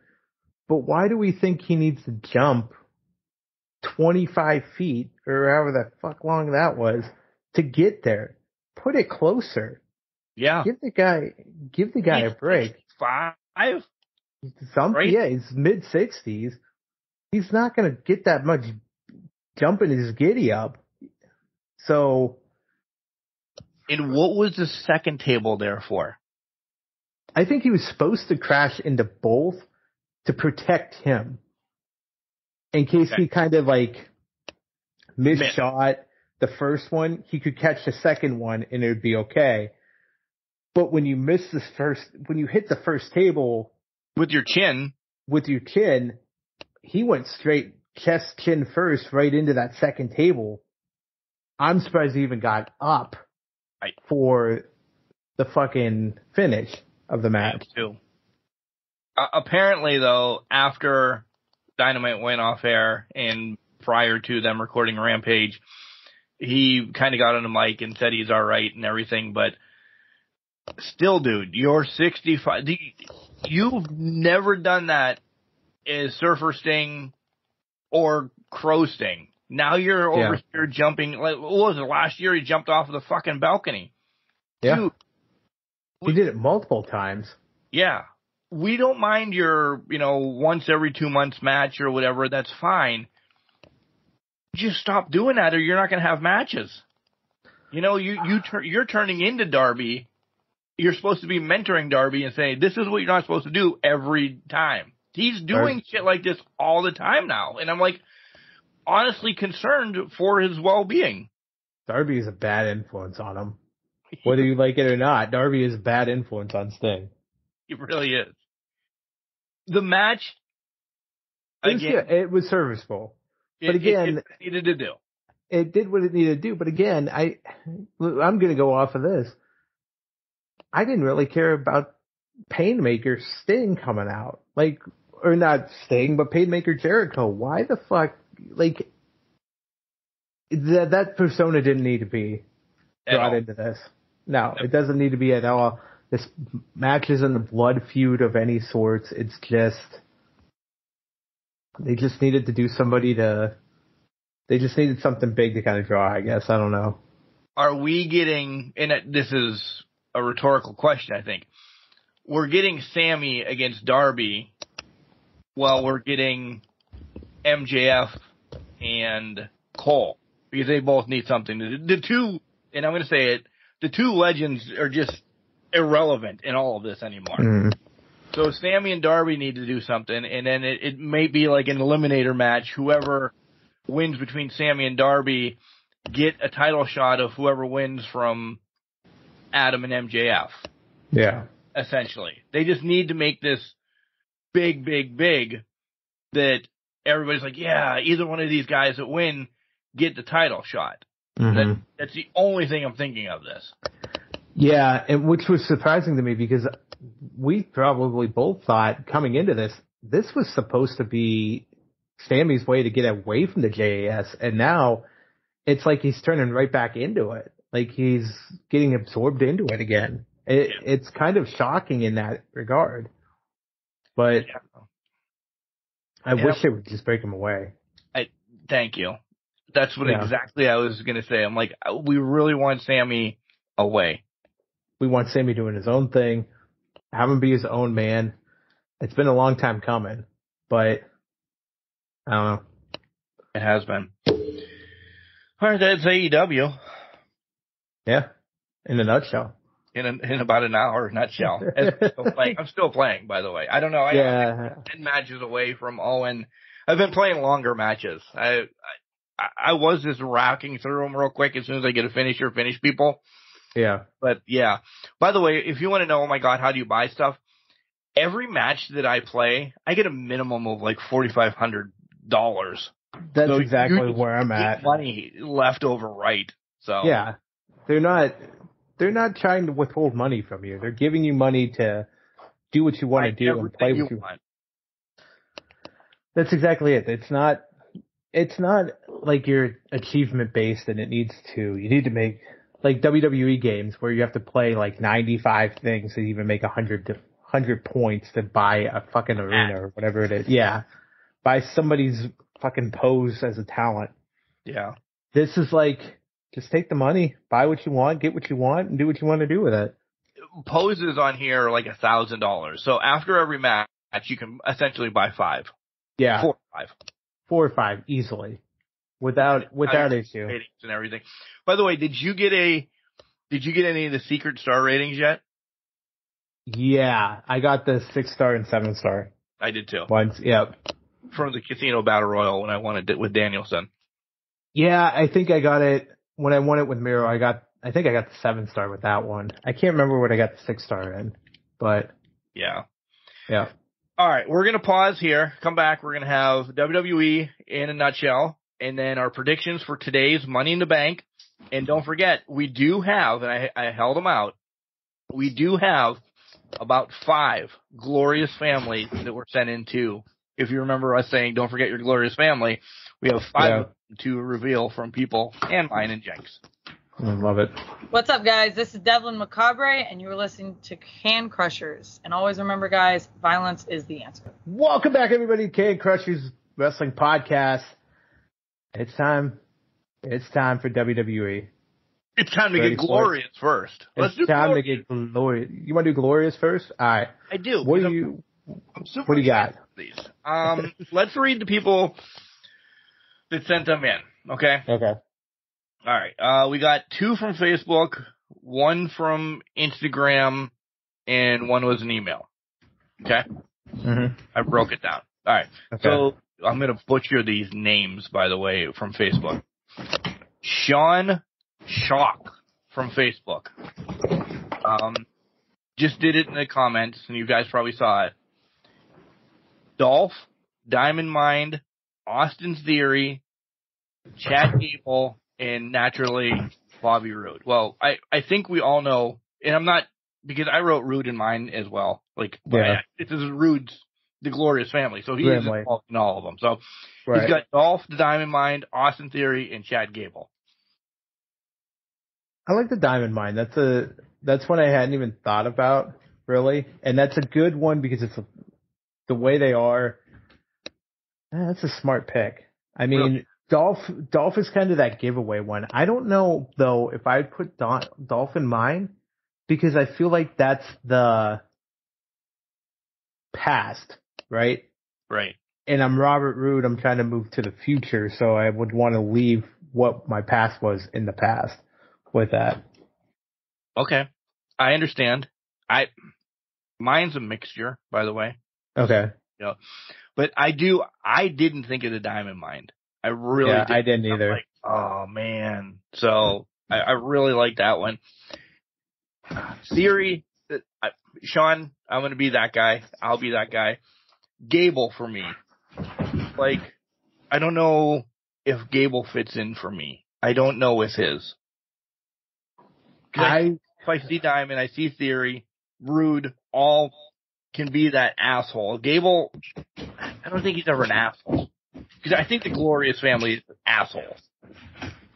I agree. So this is where I agree, because I did have Gable in mind. I will say this, my thought process behind it was, this is where Gable gets serious, because you had Kurt Angle, who went from that comedic timing character to that absolutely serious competitor in a span of a year and a half. Listen, Gable is literally like for like with the only thing that Gable hasn't done in his career is have main storylines that got him world titles within a year of him debuting. Right.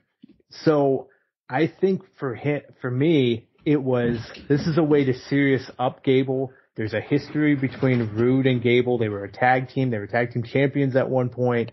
This kind of allows for him to grow, leave Maxine and Otis behind, kind of helps him grow a little bit. So I get that. I get that pick. Okay. So, Sean, thanks for that. Another one from Facebook is Whitman Williams Jr. He only gave us 3. And, we said you can't do any more than 6. We didn't say a minimum. So he says Curtis Axel, Dolph, and Rude. Okay. Yeah. Again, didn't think about Curtis Axel because he's gone. He's not relevant. Right. But he could. It's smart. I mean, you go back to the Mr. Perfect angles, and that it's kind of where Dolph have always lived in that perfect mentality. I can see that. I can see that playing into it a little bit. Another Dolph. So maybe I dropped the ball. I don't have Dolph in, but all right. So that's. I don't have Dolph either because I put, like I said, leave Dolph in the past. So I didn't put him in. So that was Whitman Williams Jr. This one's from Derek. He has MJF, Theory, Street Profits, Brian Cage, and Rude. I toyed with the Street Profits, so I could see that being the case. I could see that coming up. But I did too with the Street Profits, but they're not in. Agreed. The one for me that I question is Brian Cage. Enforcer, I'm thinking, in this whole idea. Yeah, it would be more of an enforcer role for Brian Cage than anything. I guess if he decides to come, because he just signed that big contract. So like MJF is more of a more solidified. He could come in 2024 that we know about because we don't know if. We're saying we're delegating this to WWE. Well, we go into AEW. We weren't doing that. Oh, okay. That's a game changer because mine, I strictly stuck to WWE because I figured Rude aligned to WWE. If we're spreading this out, I'll agree with that. I mean, Cage is your enforcer. MJF's your world champion prospect at that point. He's your golden child at that point. Right. See, I put it out there. I think maybe I didn't put any ramifications or anything on it. Just it had to be no more than 6. I was just thinking across the board. And actually mine are very much pretty much across the board. Yeah. So. Okay, fair enough. I should have told you that then. That's fine. Sometimes I pick up on things. Sometimes I read minds. Who knows? But I do like his. I like. Listen, this is like the 4 Horsemen essentially. This one, MJF is Flair. Theory is essentially Tully. Street Profits are Tully and Arn, or the Andersons, and Brian Cage is Wyndham, a la Lex Luger, whoever. And Rude's JJ Dillon. So I like this. Right. This one came via email.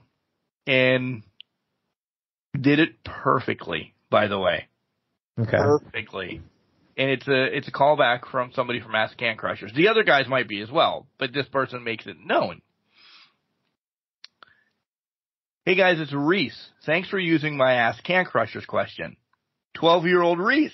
Very nice, Reese. It's the only Reese that we remember have recently. So he reached back out. Thanks for using my Ask Can Crusher question. Here's my glorious 6. And this kid's smarter than all of us because he actually breaks it down. LA Knight is the talker. Big Bill as the enforcer. Sean Spears as the instigator. Okay. Penelope Ford is the dastardly bitch. Again, Mom and Dad are very liberal with Reese. Yep. And the Guns as the tag team with Rude B as their advisor. Okay. This one is pretty good. That is a very good. That is a very good lineup by Reese. And he tells us what it is.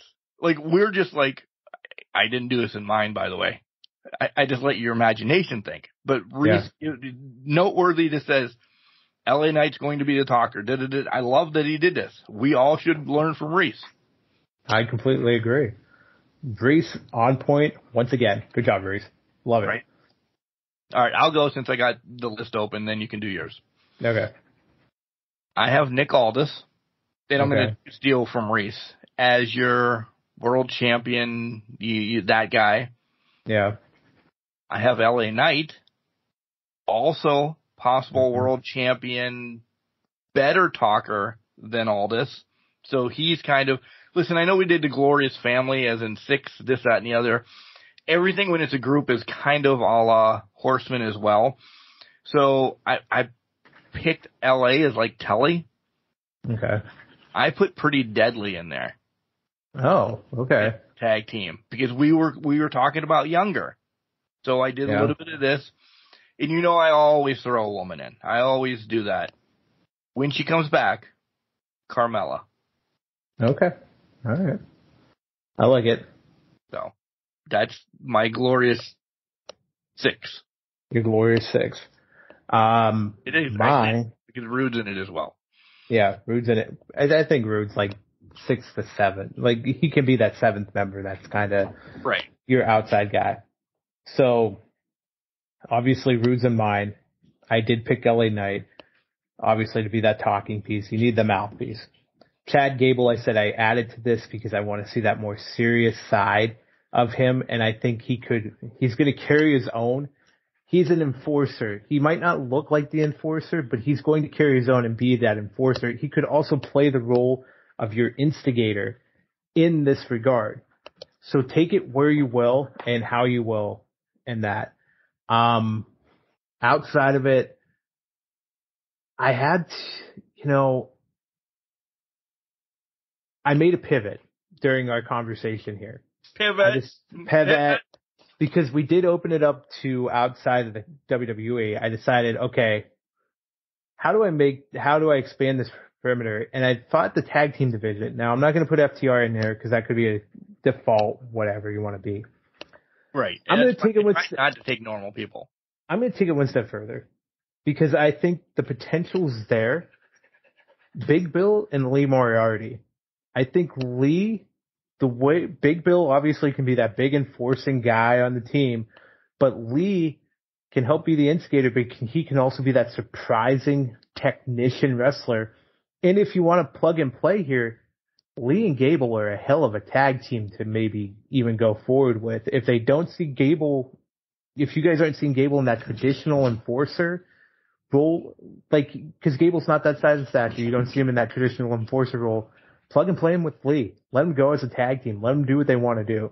The technicians. Yes. Let them go. Let them cook. So there's a little bit of plug and play there. So I threw a girl in here, I did. It might be a little unconventional, but I think it kind of fits it, and it brings a little bit of world championship to it.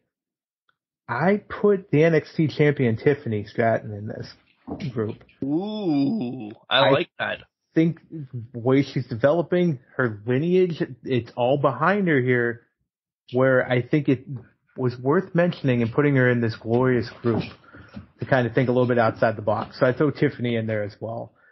And so that would be where I'm at. The ones I kind of removed from this, Braun Breaker, because I thought we could use Braun as kind of that next world champion type thing. Right. Get him a little bit serious. He's trying to get into that serious role. I think he needs a little bit of help in that regard.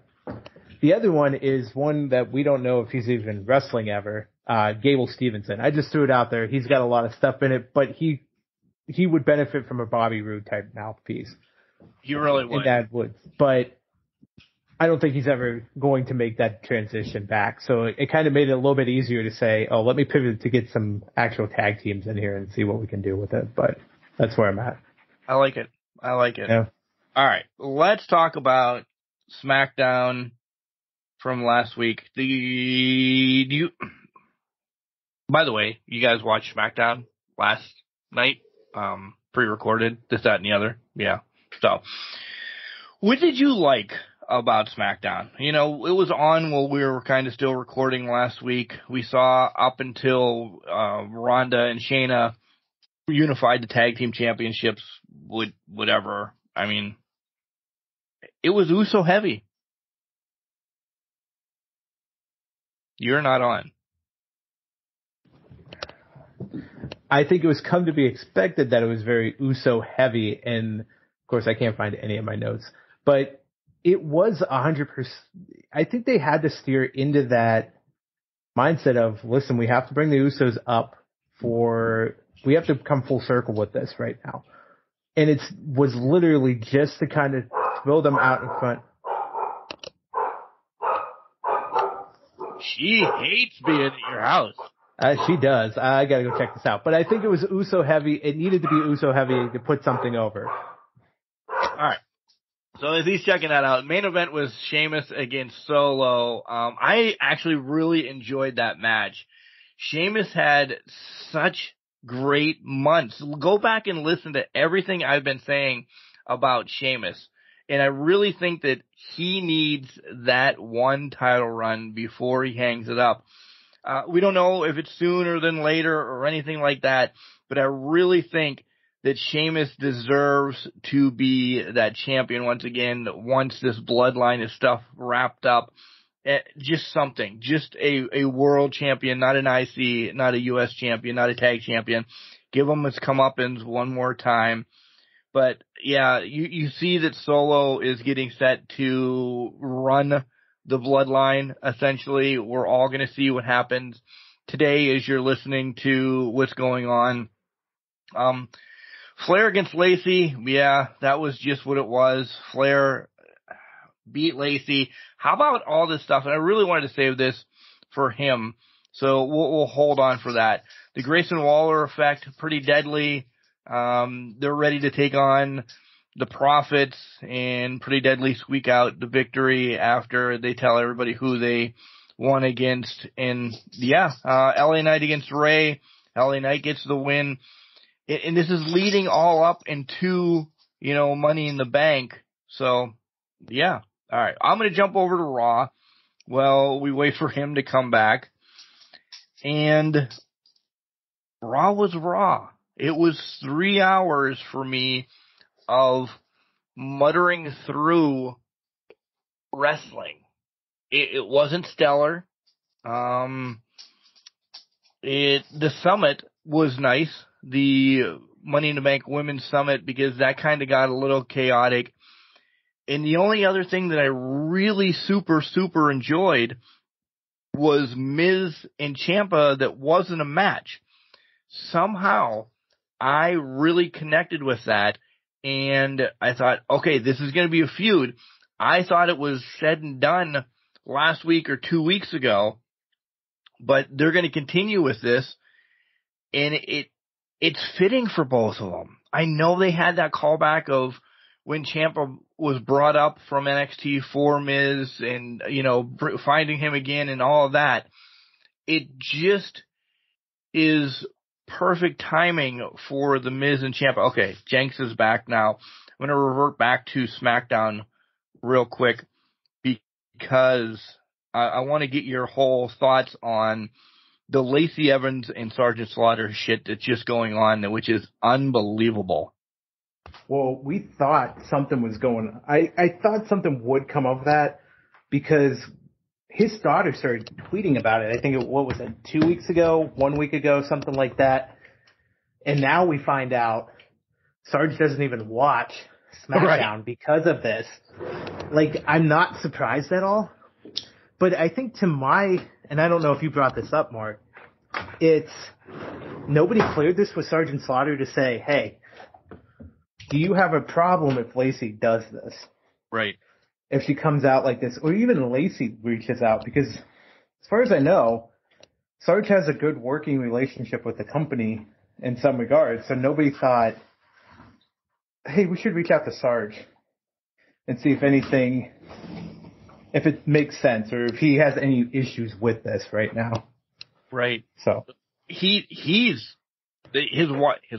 daughter is thoroughly pissed, but him to come out and say he's not even watching SmackDown now because of it. Yeah. It's crazy. He's legitimately embarrassed because of it. Because of what he's seeing in that. He even brought up that when he was kind of on the shelf a little bit back when he was still running and he was making that switch to be in Iraq Slaughter, that's when DiBiase started with the $1 Million Dream, essentially. And he brought up that they at least asked him, hey, can we transition this over? And he was like, yeah, that's fine. Then he went to the Camel Clutch, which made perfect sense because he was being mentored, or, he switched to being Iraqi. Exactly. So, I don't know. There's times that people are like, it's a move. People steal moves all the time. Yes. But she's calling it the fucking Cobra Clutch. Yeah. It's the big thing. Call it the Lacey or the Evans execution or something. Yeah. Yes, people steal moves a lot. I mean, Canadian Destroyer's been stolen and reused millions of times by now. But I think it's also important to call out here is there's a lot of respect put on it that when you're in WWE, you reach out to the individuals that have done the move and say, can I do it again? Like, I think there was a story that I've heard Randy Orton tell back from 2020, from the pandemic era, where Austin Theory reached out and said, hey, can I still do this cutter? I've been doing it in NXT. Can I still do this? Because I know it's a little bit like the RKO. Right. Right? And Randy Orton really appreciated that, loved it to happen. You brought up the point of, the $1 Million Dream and whatnot. So I think the precedent was set that you should reach out. I'm not saying you have to, but you should reach out out of common courtesy and common respect. And when legends feel disrespected, that's when you start losing them and stop losing them as special attractions. You can make the argument Sergeant Slaughter hasn't really been utilized that much by the company, but he's still a special attraction. So if somebody sees him come in, people stand up. Yeah. People respect him for what he's done for the company. Exactly. The other thing I talked about on SmackDown was Sheamus and Solo. And I've said this for months now, how Sheamus deserves, before he retires, the heavyweight, the universal, the new championship, whatever, at least one more time, because, we joke about banger after banger, but just story himself, he's just on another level right now.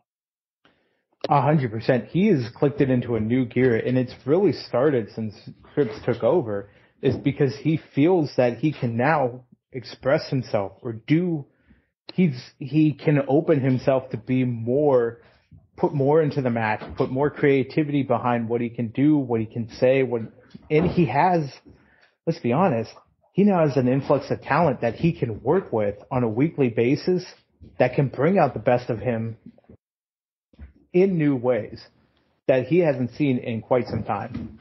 Yeah.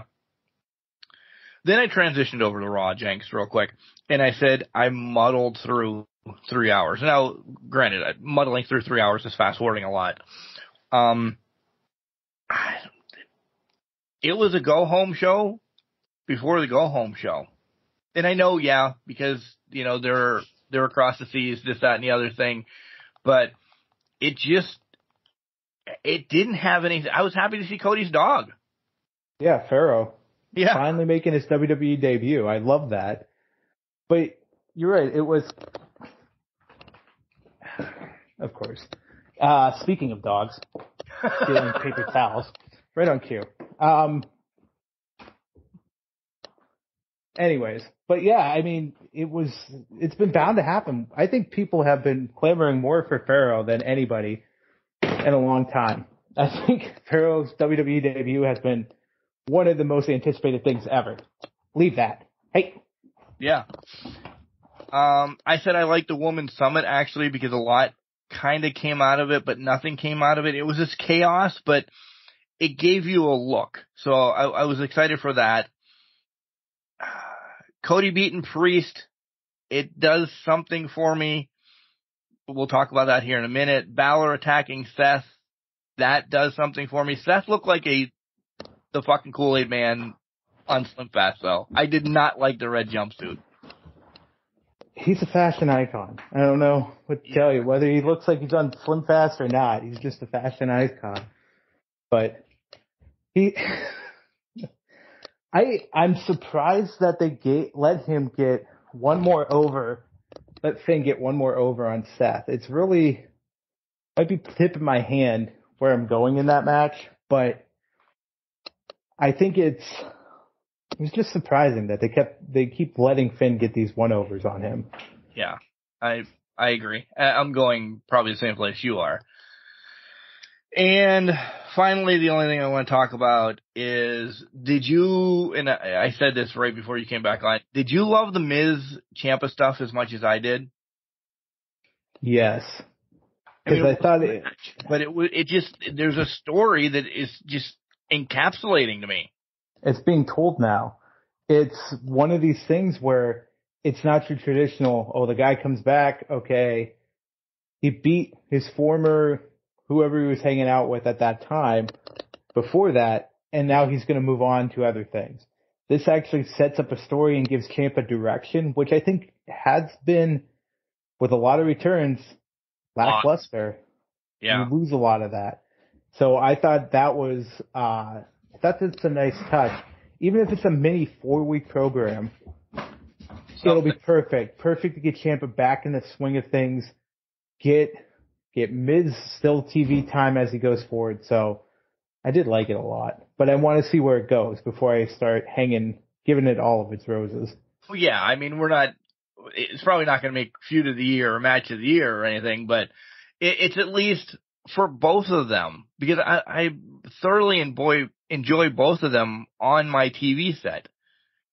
In the Miz, sometimes, we always say we give him his roses, that he's carried everything that he's ever done. Sometimes we just forget that he's on there. And I think Ciampa is somebody perfect that he can work with. Agreed. I completely agree. Ciampa's going to bring out the best in him as they go forward. And which is weird, I think, for a lot of people hearing, but guys, remember, Ciampa has been one of a kind. He had captured our hearts in NXT. So this is the guy that'll bring out the Miz and really bring a lot of what we've seen hints of over the past couple months for the Miz. It's going to come out in tenfolds as they go through this rivalry. Oh, I agree. All right. We ready for predictions? I think we are. All right. Let me get the old show card up here. All right. I'll get the old pen ready. You get the pen ready? Alrighty. Title's on the line. Hopefully I'm ready. We did. We gotta be ready for it. So. This is a WWE event and I'm defending the title. Good luck. I mean, even, Molly's not thinking that's a great idea over here, but she's her own biggest cheerleader too. Anyway, let's go for it. Intercontinental Championship, Gunther versus Riddle I'll go first here because it's probably easy. I am going Gunther. I don't think they're changing the title and giving it to Riddle here. I don't either. I think there's somebody else in line for it. I'm not going to tell you who yet, but I don't think it's Riddle because I think, you know how we didn't have surprises at Forbidden Door? Yeah. I'm not going to not say that for Money in the Bank. Okay. I think somebody returns and may cost Riddle setting up because Summer's so quick. I see where you're going with that. I could definitely see that. If not cost him, meet him after the match. Yeah. Yeah. Maybe to help drive away some people to set up something for the future. I agree with that. All right. Let's go to the women's tag team title match. Ronda and Shayna versus Raquel and Liv. Who do you got?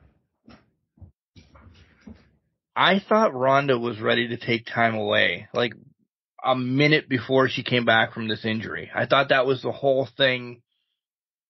And I don't know I know Liv's injury wasn't super bad, but it feels like she returned super fast. I don't think they were supposed to lose the titles until they lost them to Shayna and Ronda, maybe somewhere else.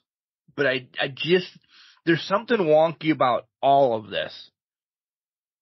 And that's why I'm going to go Liv and Raquel. I really think they're going to pull it, even though they just unified them. I think maybe it was supposed to be Liv and Raquel to unify them or something. And again, it's wrapped around the women's tag team championships because there's never a base. I think it's Liv and Raquel because they weren't supposed to lose them. I agree there's something fishy going on here. I think, from my perspective, though, we're going to differ because I'm going to take Shayna and Ronda here.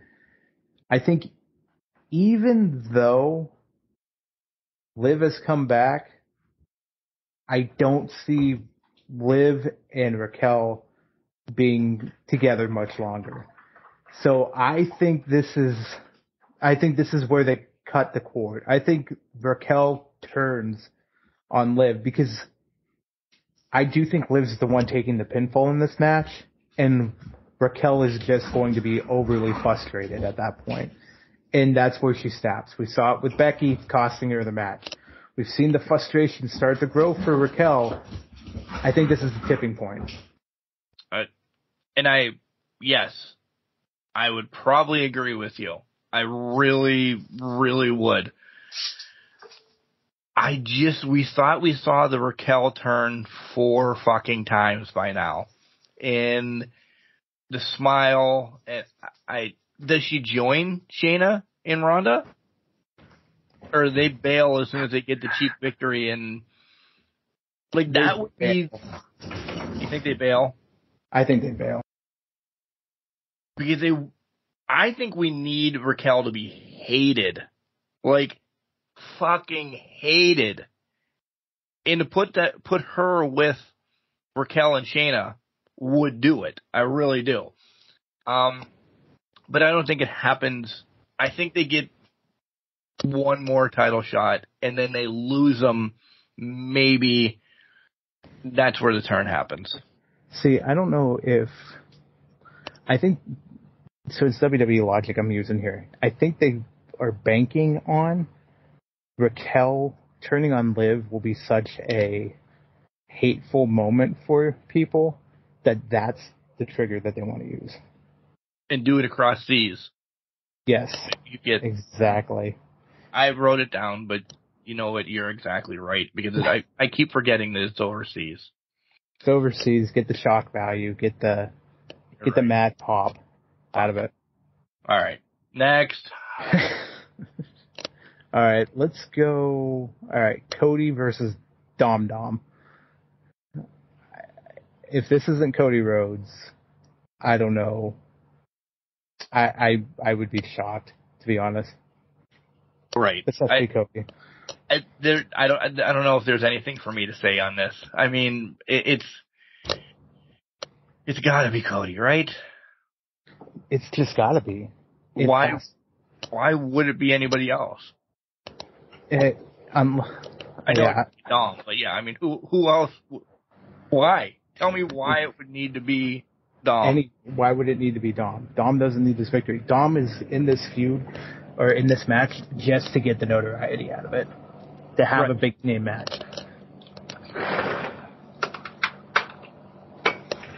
Anyways, okay.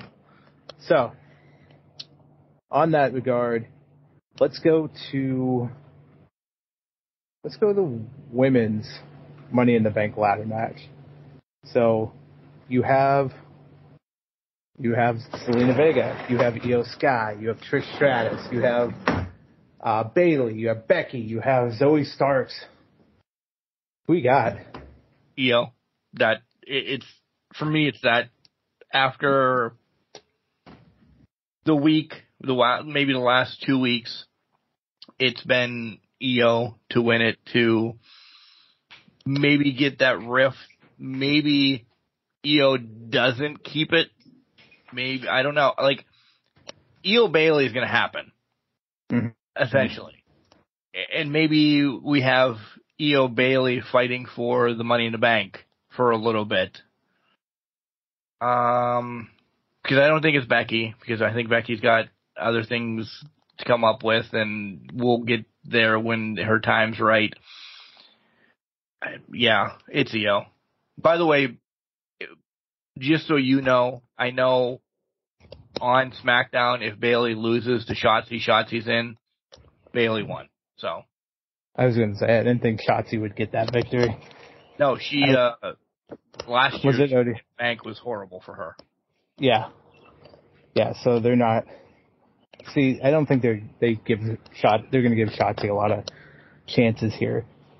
She's got the Chelsea green. Yeah.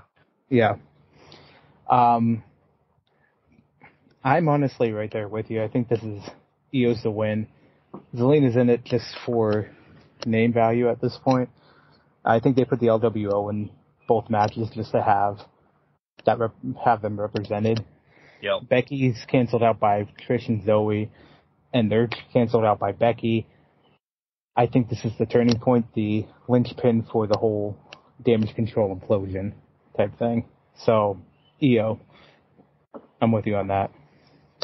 News, Dakota Kai is recovering good. She put a tweet out or an Instagram, I don't remember which one I saw, that she is recovering faster than she thought. So I don't know if that could play into it as well. Just throwing that out there.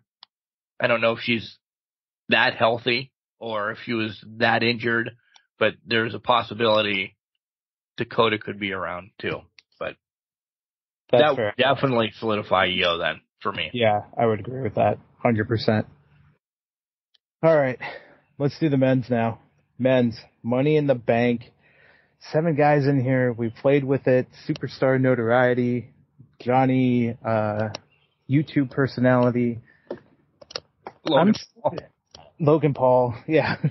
I'm going Damian. I still think this is Damian Priest to take. I think there's Judgment Day's breakup is cruxed on him getting the push. So I think this is Damian's. We hinted around that whole thing last week of how this is Priest's moment. Judgment Day, Ripley's bigger than all of them. Dom honestly doesn't need them. Finn is floating between relevant and irrelevant sometimes. This is Priest's time. I really think this is Priest's time. And then it wouldn't be a bad thing here in the near future. Yeah, I would completely agree. Things are falling apart for them. Does he cash in soon? I don't know. But I wouldn't be surprised either. I wouldn't either. I would not. Listen, I'll spoil it. You know how we all joked about the women cashing in within 30 seconds or anything? Maybe the women don't this year. Well, let's play a flip on that too. What if he goes to cash in and Finn stops him? And Finn costs him his cash in. First of all, I hate failed cash ins, by the way. I fucking hate that. I get that. But right, you're essentially saying there's your next story then, Finn and Priest, because Finn stopped them. Finn's jealous. He just lost to Seth. Took Seth to the limit, but he couldn't beat Seth, and then Damian comes along, tries to cash in. It creates the riff. Yeah. It runs up Judgment Day. It blows it up. So I think they go for it. Yeah, I do too. All right. They do. Yep. All right. Guys, if I sound out of breath, I'm running around with the puppy right now. So he really is, by the way. This is awesome. I love you have a nice backyard, by the way. Thank you. I appreciate that. I like it. Maybe I'll show off the deck at some point. All right. World title. We talked about this. Seth freaking Rollins, Finn Balor. I think we know who each of us got, but Mark, who do you got? Seth. We just gave him the whole... Seth. Yeah, the whole storyline's there. So Seth. Yeah. Seth's best board. All right. Let's do it. Main event time. Yeah. The Civil War. Roman and Solo. The Usos. I don't know, man. I don't think the Usos can do this. I think it's Roman and Solo. Why do you think I wore it today? Why do you think I wore it today? And you acknowledged them. Yeah. We the ones. No. I know we the ones went to essentially the Usos, but he's the head of the table. And we need to get solo matches out of this. Yeah. You know, the Usos are the good guys now, the face, whatever you want to say. They win the tag team match. Okay. I just think that they lose this tag team match and it leads to one of them now. I don't even know which one, honestly, right now, gets the shot at SummerSlam, which is 3 weeks away. One of them gets a shot, one of them gets Solo. Yeah. That's the storyline here. I honestly think it's Jay versus Roman, Jimmy versus Solo, because at this point, we're talking main event Jay. We're bringing back main event Jay. That story's written. That story is there. And honestly, it'll probably be 10 times better than what it was back in 2000, 2001 time frame. Jimmy and Solo, that's brotherly.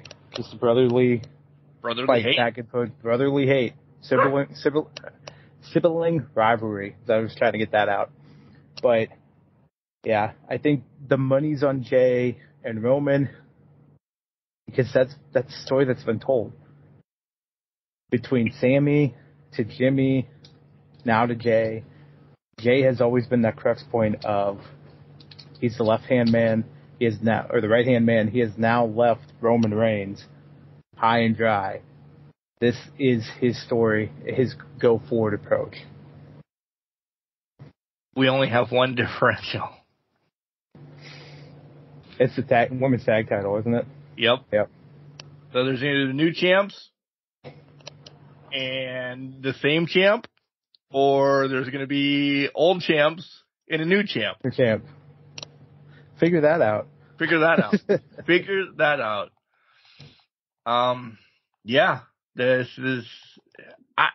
Listen. I've lived a great life all week between Fight Forever and all AEW's wrestling, and I'm excited about most of these matches today on Money in the Bank. Gunther Riddle, I could give two craps about. I really hope. I would imagine one of the Money in the Banks is going to lead off the show. You don't want to put those back to back. No. They lose that way. Yeah, and I'm all right with both of those. The Riddle match, I could give a crap about. I mean, I just want to see Gunther just destroy him. I really do. Yeah. And if Orton does make the return, that'll be awesome. Yeah. That'll be fantastic, but we'll have to see if Orton does make that return, does put it through. Because to your point, like you said, you don't really give two craps about this match, but that would make us give the crap to want to say, okay, now I'm invested. Right. Now Riddle has the path forward. Gunther wouldn't have one, but Orton's back. There's now a storyline involved with it that makes us say, okay, now we'll invest our time in it. Yeah. And literally, guys, Survivor Series is not Survivor Series, Jesus. Survivor Series, man. Yeah. SummerSlam is right around the corner, so for these mid-titles, there's no stories going forward. Stories need to come out of this pay-per-view to carry them to SummerSlam. Agreed. At some point, we got to get the story there. So what is it? How do we want to go forward? Or we're still stuck in the rut that we've always been stuck in with all of the mid-card titles. They just don't have a story around them. Right. And we get matches thrown together At the last minute just to say, oh, it's been on the card. It's been on the show. It's on the show. Yeah. We got to avoid that at all costs. Good show. Not for you. Good show. Not for you. I apologize, everyone. I've been all over the place. I know. He has played maybe the first 5 minutes of the show. I've continued to play the whole time, by the way. I am 2 matches away from getting Owen Hart because I've paused and this, that, and the other thing when I really wanted to talk. And I'm really wanting to talk right now. Jenks was put on 20 miles during this podcast, by the way. This is awesome. He's got a workout, a podcast, a beer, play a little fight forever. I am over 10,000 steps for the day, by the way, just from running between it. And you were off today. I was off today. I wasn't even at work. I just went and got an oil change this morning and went to the eye doctors. That was all I did. And now I'm just running around here watching puppy lose her mind because Bailey breathes in the wrong way. Is this your week? And I'm not backhanding you or anything like that because I love it. I love that. Fight with dogs forever. Is this your week? It's probably going to be my week coming up because I'm off through the 4th. And when I pick back up for work on the 5th, it's remote for the end of the week. So I will be here running around with this puppy, trying to figure out what the hell. I'm hoping at some point these two just are like, okay, we're fine. We're good. Let's back off. But I don't know. Puppy trying to establish dominance here is kind of get me a little concerned. But we'll see. We'll see what happens. They'll work it out. They'll be fine. Will. They're perfectly fine. It's honestly. Not like you can get rid of it. No, and I'm not trying to. I mean, I get that. But they're fine half the time. They're playing. That's what they're up to. I think for me, it's just trying to stay on top for the bathroom schedule type thing. Just staying on top when this puppy's got to go, trying to get her outside, things of that nature. Because when I got Bailey, full disclosure, a couple years ago, she was already 5 months old, so she was pretty much on the brink of being house trained. She just needed to learn what door to go through. Right. Puppy's only about 3 months old, so she don't know. And you weren't trying to do a podcast. True. Facts. Absolute facts. And you know what? I hope I at least made it entertaining for you guys. Running around like a crazy person. Losing my nose and shit. You did it for me. I had a blast playing, watching you, and just losing my mind half the time going, oh, this is awesome. He's having the worst day of his fucking life on this podcast. You know what? What's funny? I have Nick Jackson versus Jeff Hardy started. It's been sitting for a half hour on the pause screen. Just because I'm running. You're running. I have, just a little heads up, I have the Bananas on Sunday. Nice. Get home really early in the morning Monday, half a day Tuesday, and then we'll see. Nothing. I don't have real plans at all, so just a whole hum week. By the way, though, last week's the spotlight with Sarge. If you listen to that, make sure you check out the Sarge Cal Christopher's Facebook page. He does have his trooper shirts now out. So if you want to join the troop and help support his bullying and stuff like that, head over to his Facebook, check it out, buy a shirt from him. That's really cool. This week's podcast with Red James goes a little south. I become a heel. The true piece of shit Mark comes out. Uh-oh. And it is great. Now, is this leading to a rivalry we need to be aware of for High Ground? And no, because Red James is not in High Ground. That's fair. Okay, fair enough. Red James is Oklahoma boy. Okay. But he says it right on the podcast himself. He's a piece of shit. He told me some things he did, and I'm like, oh my God, I love it. He's like, you're a piece of shit then too. I'm like, apparently I'm a piece of shit. We're friends, so we're pieces of shit together. And it's just, yeah. Just steer right into the curve now. I'm right into the curve again. I was being very much face for the longest time. Nope. Spins it back around in one freaking spotlight. Yep. Well, welcome back to the dark side. Back to the dark side. Part owner of the Dark Order. All right, guys. Hope you guys enjoy Money in the Bank. Hope you enjoyed this. Hope you enjoy everything that we put out. We love it. We will continue to play Fight Forever. We'll talk about it all week, I'm sure. We'll talk about it next week when we have the podcast again. Tell you maybe some of the things that we've done. I still can't figure out, even playing, how to really jump on the outside of the ring to do like suicides and stuff. I haven't figured that out either. Yeah. The only way I've done it so far is climbing up to the top rope and then jumping off. Yeah. That's the only way I figured it out. Diving, like, and I know how to do it. Yeah, the amount of times I've been dove on by the computer is pissing me off, so. Right. More matches. If you're still on the fence about getting it, more matches that I play will be put up on YouTube, so you can at least see a 46-year-old man barely playing a video game well, but having fun, just so you can see, like, real life stuff. Not because I put the matches on. I don't edit it like anybody else does. That, hey, I want to show you this, I want to show you that. Like the real technology dudes, and Jenks knows what I'm talking about. Yep. Right from the cut screen until the match is over, you get to see everything the way I do it. And just, I hope you enjoy it. So, all right. I think that's the best way to do it. It really is. I'm going to be honest. If you cut it, it makes it like, oh, anybody can cut this and paste it and make a highlight reel. Yeah, and that's not what people want. They want the raw gameplay. So that's what it is. All right, you're running. I love you. I'm getting ready for a bull rope match. So this is what we're doing here.